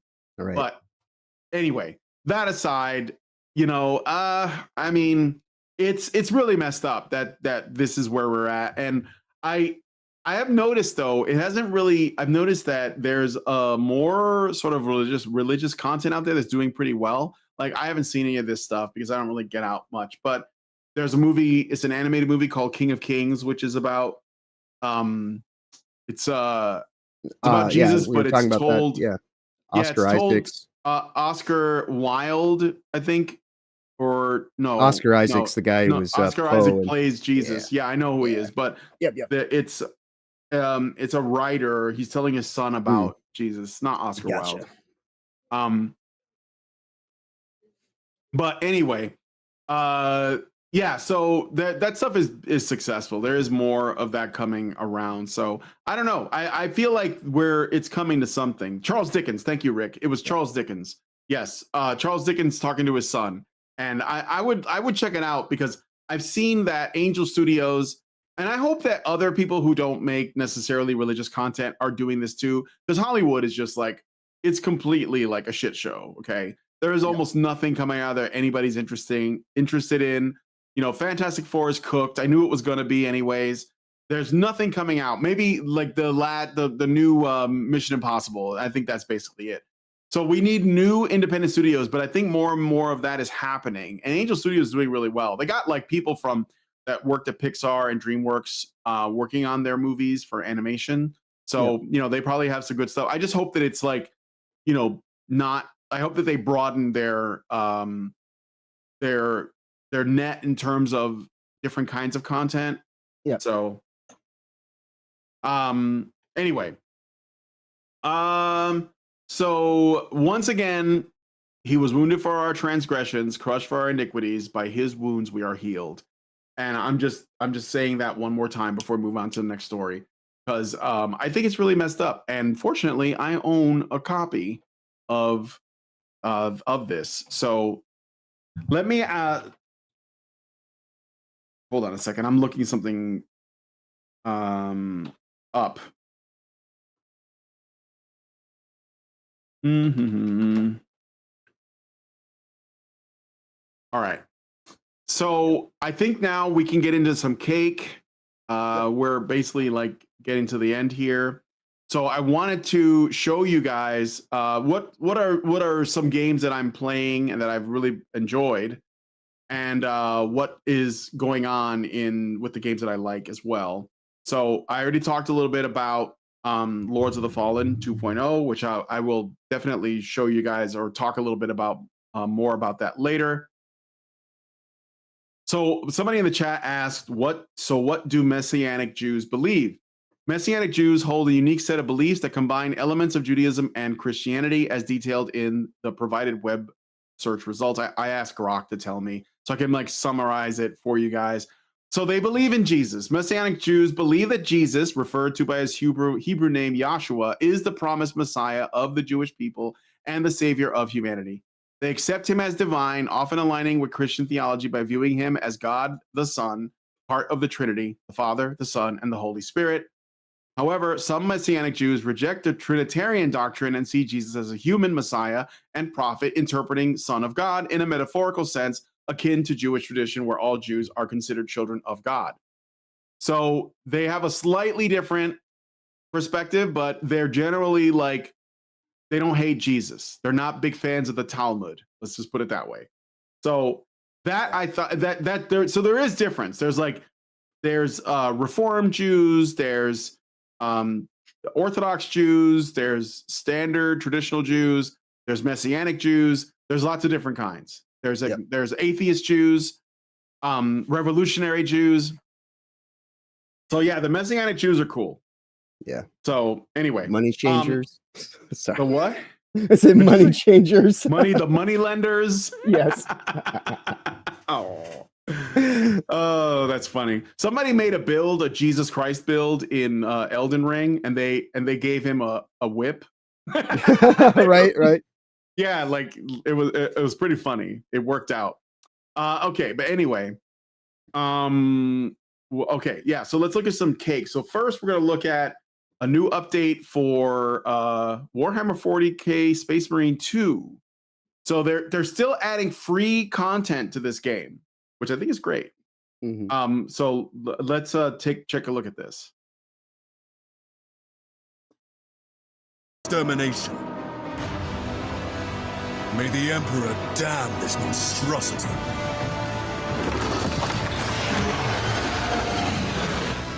Face the blazing justice of the Emperor. Not even this interminable storm dampens our chapter's colors. The Trigon breaches the sand. Brace for the beast. We must confront and exterminate this profane tyranny. new weapons, new chapters, For the Emperor!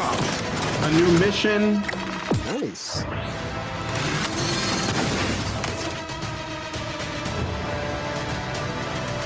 And this is all free. Nice, nice. Space Wolves chapter pack. Look at that helmet though.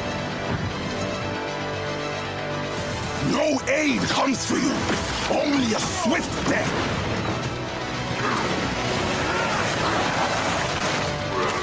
I like that shoulder pad, but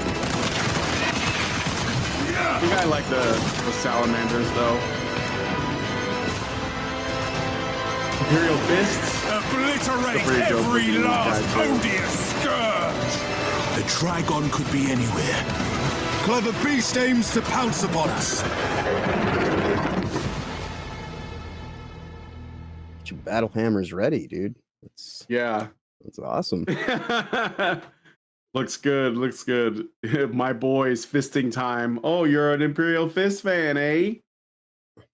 Okay, so what else? Oh, so I don't know if you've ever seen this, but I want to show off Imperial Fist, aka Dorn's Tism Boys, Norwegian Black Templar. I think he knows a little something about the lore.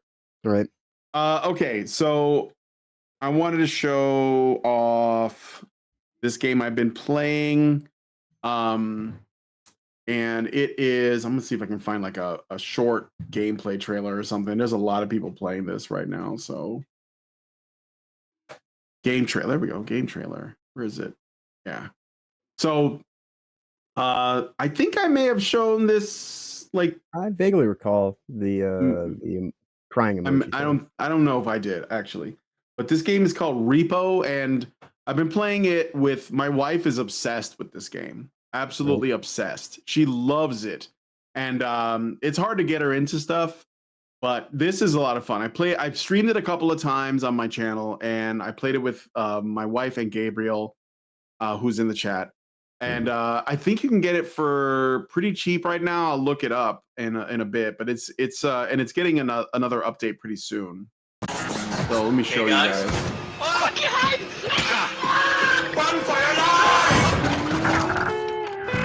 Ooh, tiny. Be careful, be careful. Goo gaga. Goo gaga. Look at us, we're so professional. Okay, guys, I have a plan. No! Stop! No, Michael, don't get involved in this. Give it to me. No. Okay, let's buy some items. I get you up here for survival. Yeah. It's here, upstairs. Oh my God! No! Oh, it's eating. No!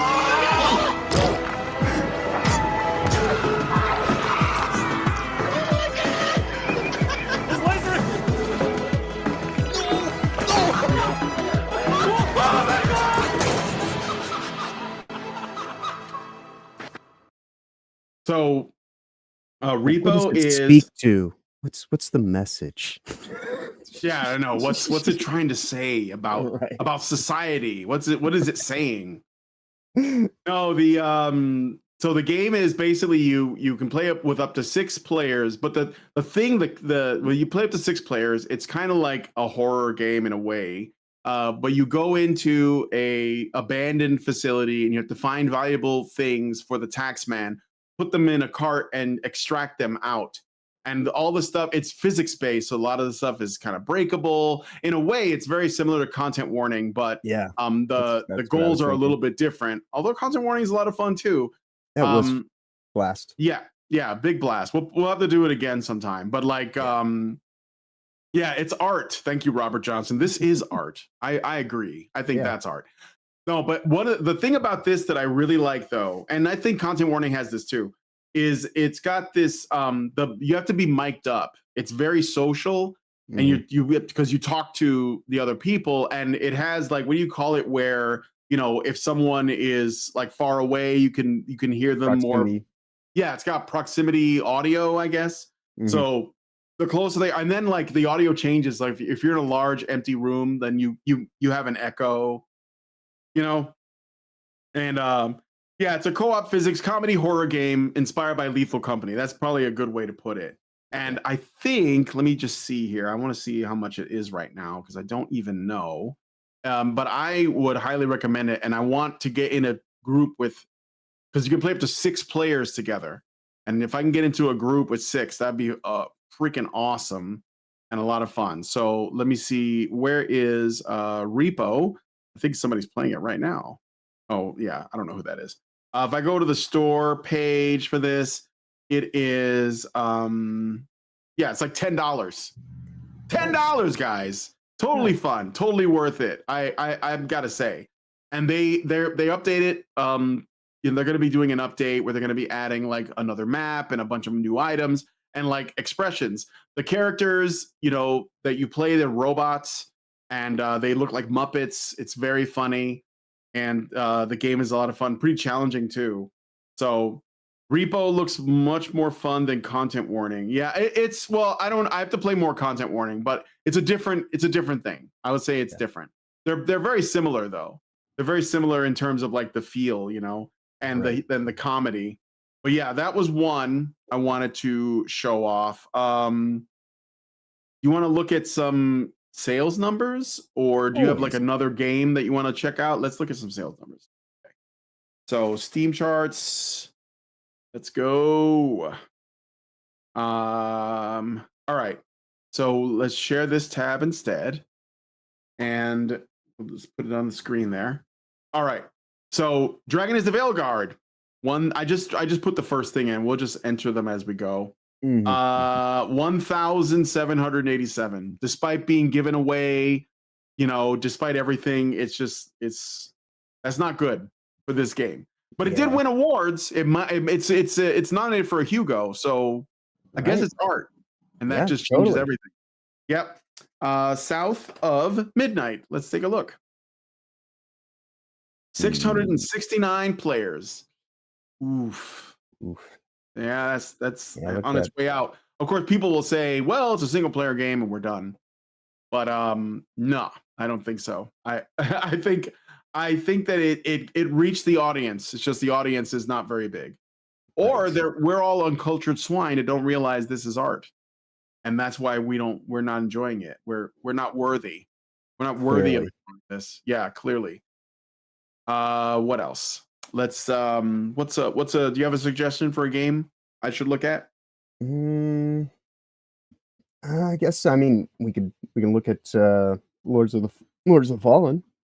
Oh yeah, that's good. Let's look up Avowed really quick. Yeah. It just came to mind. 958. Yikes. 20, not even 20,000. Last of Us 2. Let's go. Last of Us 2. Part 2 remastered. Is that it?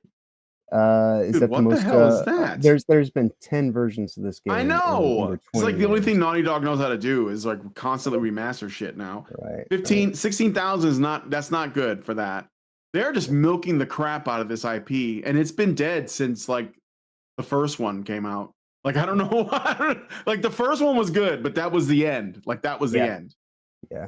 So it would be better to revisit Jack and Daxter at this point in time, but I don't think Neil Druckmann's not going to do that. You can't speak to like the queer identity and like misogyny with Jack and Daxter. And besides, I wouldn't want him to take it because he's ruined it. He'd introduce like a female character or something.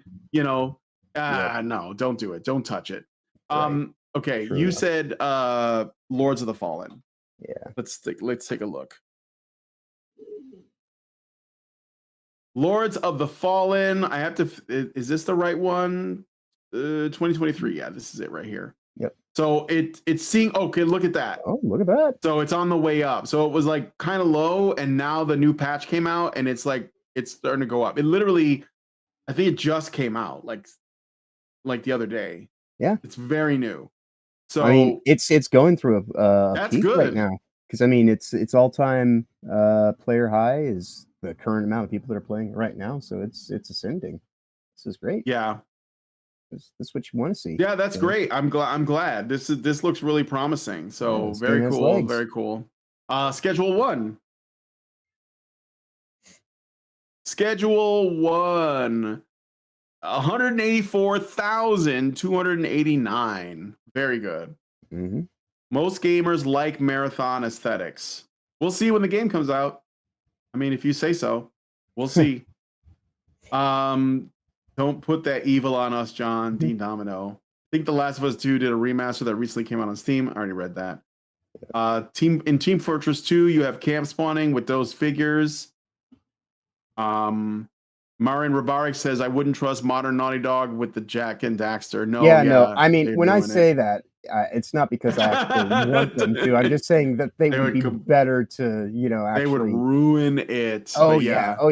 Absolutely. They would be better to, like, go back to their roots and just, like, hey, because the first Jack game, the first Jack and Daxter was just a simple, collection game with a nice enough story. And then Jack 2 came out and, like, it was, like something else. And it was definitely a game that built upon itself, and I would not trust modern Naughty Dog to do anything with it. I'm just, if anything, what I'm saying is I would much rather play Jack and Daxter.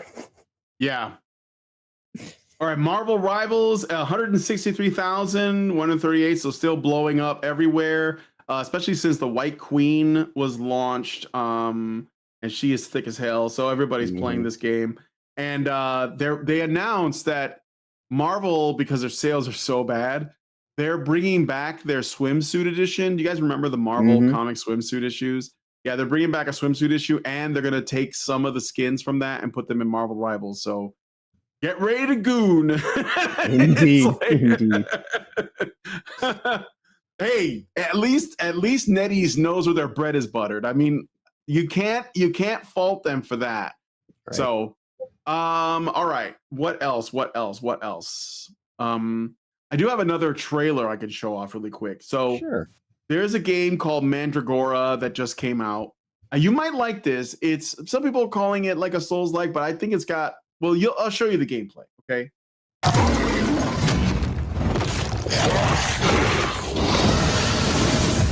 This world fell to the forces of darkness before many of you were even born.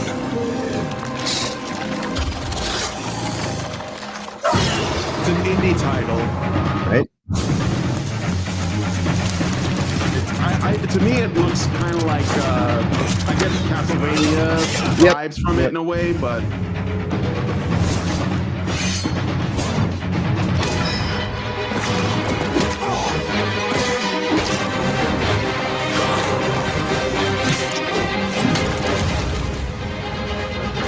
It's got RPG elements, loot, talent trees that are massive. Look at that.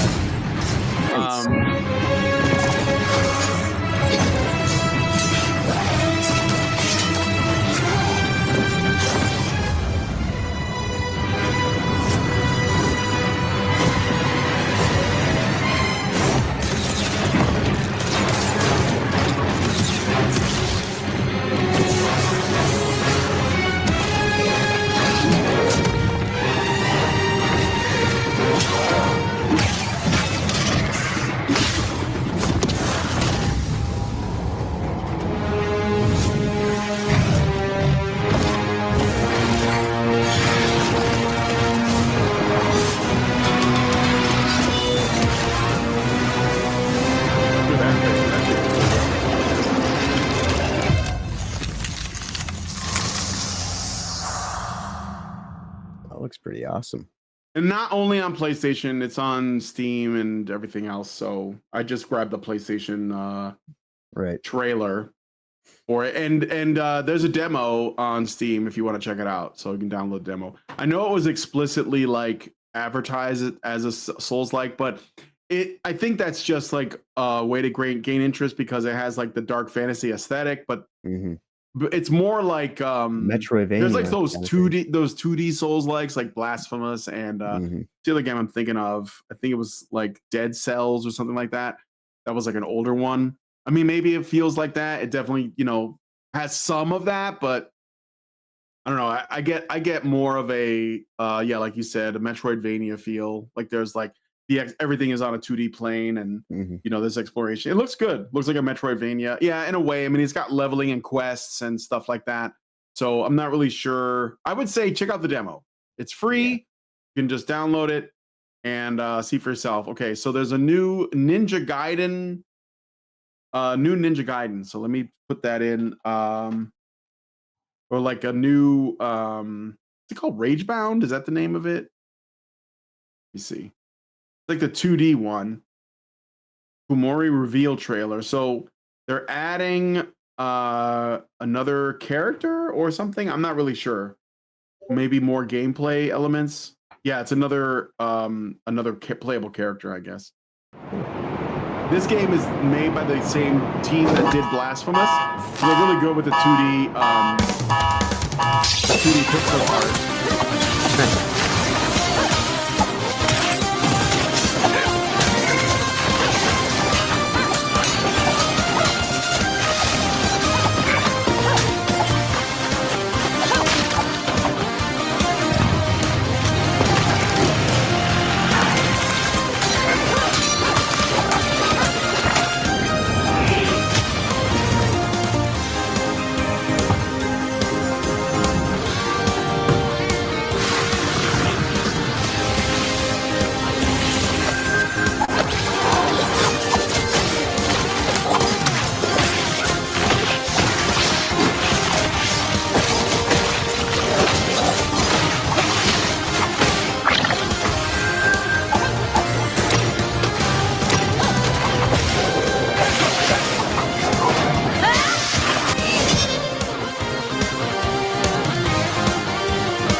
All right.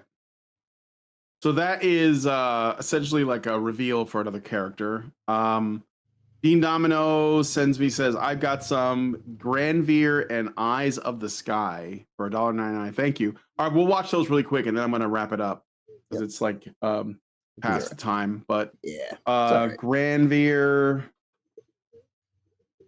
So I got a low-key weekend after this. Well, low-key as it gets for me. I got if I can get through tonight, I'm going to be up late as hell, so it's going to be rough. Sounds that way. Yeah. All right, here we go. Granvir. Okay, giant mecha.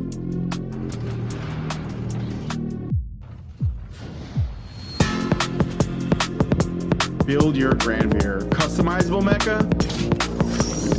Pilot your build. Scavenge for parts.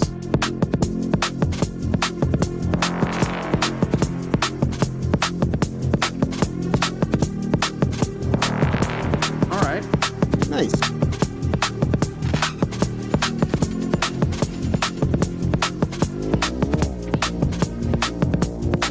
Direct your campaign.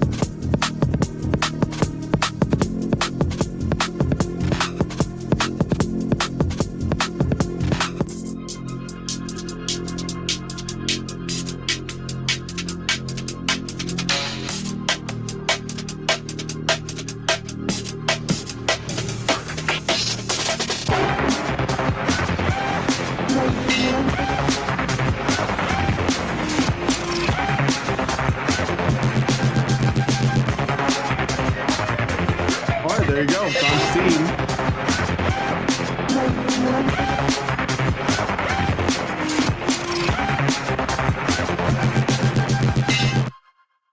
I don't know. That looks good. I kind of like the low poly thing. I don't know why. There's something appealing about it. Maybe it's just nostalgia. Eyes of the Sky. I think games like that, they rely more on that flow state stuff that I was talking about, you know. Yeah. And maybe I should take game because I'm not listening to licensed music. Is it this one? Rust Eye in the Sky? No, that's Rust. I don't see it. This is music, I think. It might not be on YouTube. Yeah. I'll see if it's on Steam. Let me just check it. Try Steam. Yeah, I'm going to. Yeah. While you're searching for that, Yeah, Yeah, I have received my package from Old Man CAD, so I actually have a serviceable laptop that I'll be able to use for the foreseeable future. He even Sweet. sent me a webcam, so who knows? Here soon we might actually see me bust out that updated VTuber model that I have. There you go. Yeah, that'll be fun. All right, time. man. All right, let's take a look at this trailer. Okay.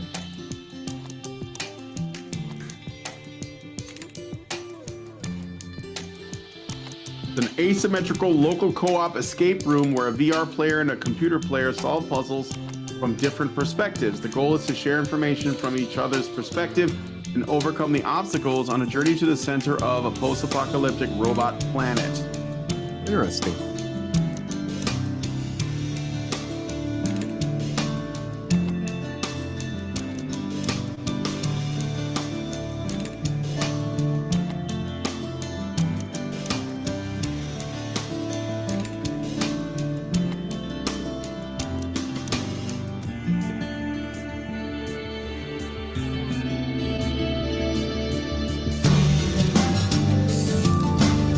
Oh, okay.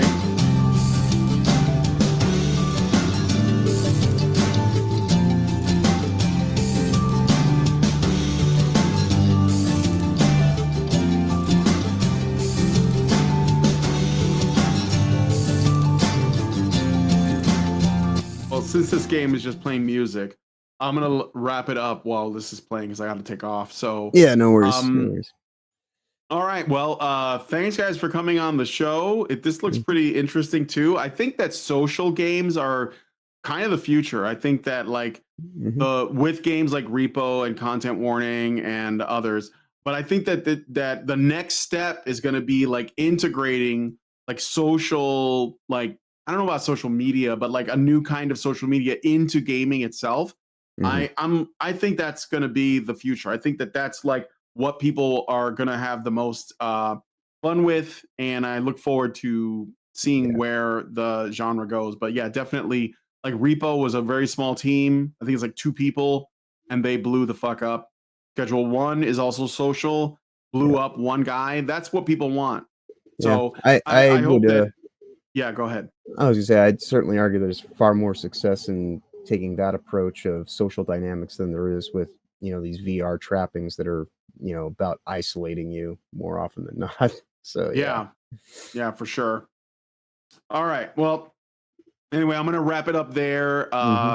So if you guys well, I mean, just yeah, because I'm out of time. So if you guys like this video, thanks for coming on the show, by the way. But if you guys like this video, please hit like. Go ahead. Yeah, I was gonna say, if you want to catch me tomorrow, I will of course be over on Will of the Fans channel. We're doing episode 2 of the new season for Who TF Cares, which we've now changed the name to because it's I'm contractually obligated to watch this episode, so that's what I'm going to be doing with my time today. Other than just watching WrestleMania and talking to people about Discord stuff and getting people set up with potential stream broadcasts and all that kind of wonderful stuff. But yeah, no, it's always a great time having conversations with you on the weekend. We tend to get into things here that we don't on the other channels that I'm a part of, which is always a fun thing to do. Because, you know, I find that the conversations we have are a little bit more in depth on this channel. So always a great time. Thanks for everybody who's joined us here in the chat, whether it's on YouTube, which is a ghetto. So definitely consider joining us on Rumble in the future, where it's far more of a enhanced chat experience. But yeah, with that said, though, safe travels ahead. Have a wonderful weekend going forward. Be awesome as always. All right. Well, if you guys liked this video, please hit like, subscribe if you're not already subscribed, hit the bell for notifications, leave us a comment. Let us know what you guys think about what we discussed on the show today. And please, please, please share this video because sharing is caring. Thank you guys so much for coming on today's episode of The Week in Culture. Price is risen, and we'll see you guys in the next one. Long live Vivian. With the glass ceiling broken, all the oppressed groups shall prosper, especially the most oppressed group of all, gamers. I want people in the industry to be a little bit louder. about people being mean to other people. And maybe say it's not a good thing. Yeah. Maybe say we don't want you around if you're going to be a cunt. Yeah. And hateful. And that the games industry is diverse naturally. Not because anyone's making them be diverse. Because the world is diverse, you stupid motherfucker. And if you have a problem with that, come fight me. Physically. Bitch. Has anyone taken you up on that yet? No, because they're all pussies. Yep. Down here, salt is a way of life. Obviously, the environment down here is all salt. The ceiling's salt, the floor is salt, the walls are salt, and to an extent, the air is salt. And you breathe that in, and you can constantly taste the salt.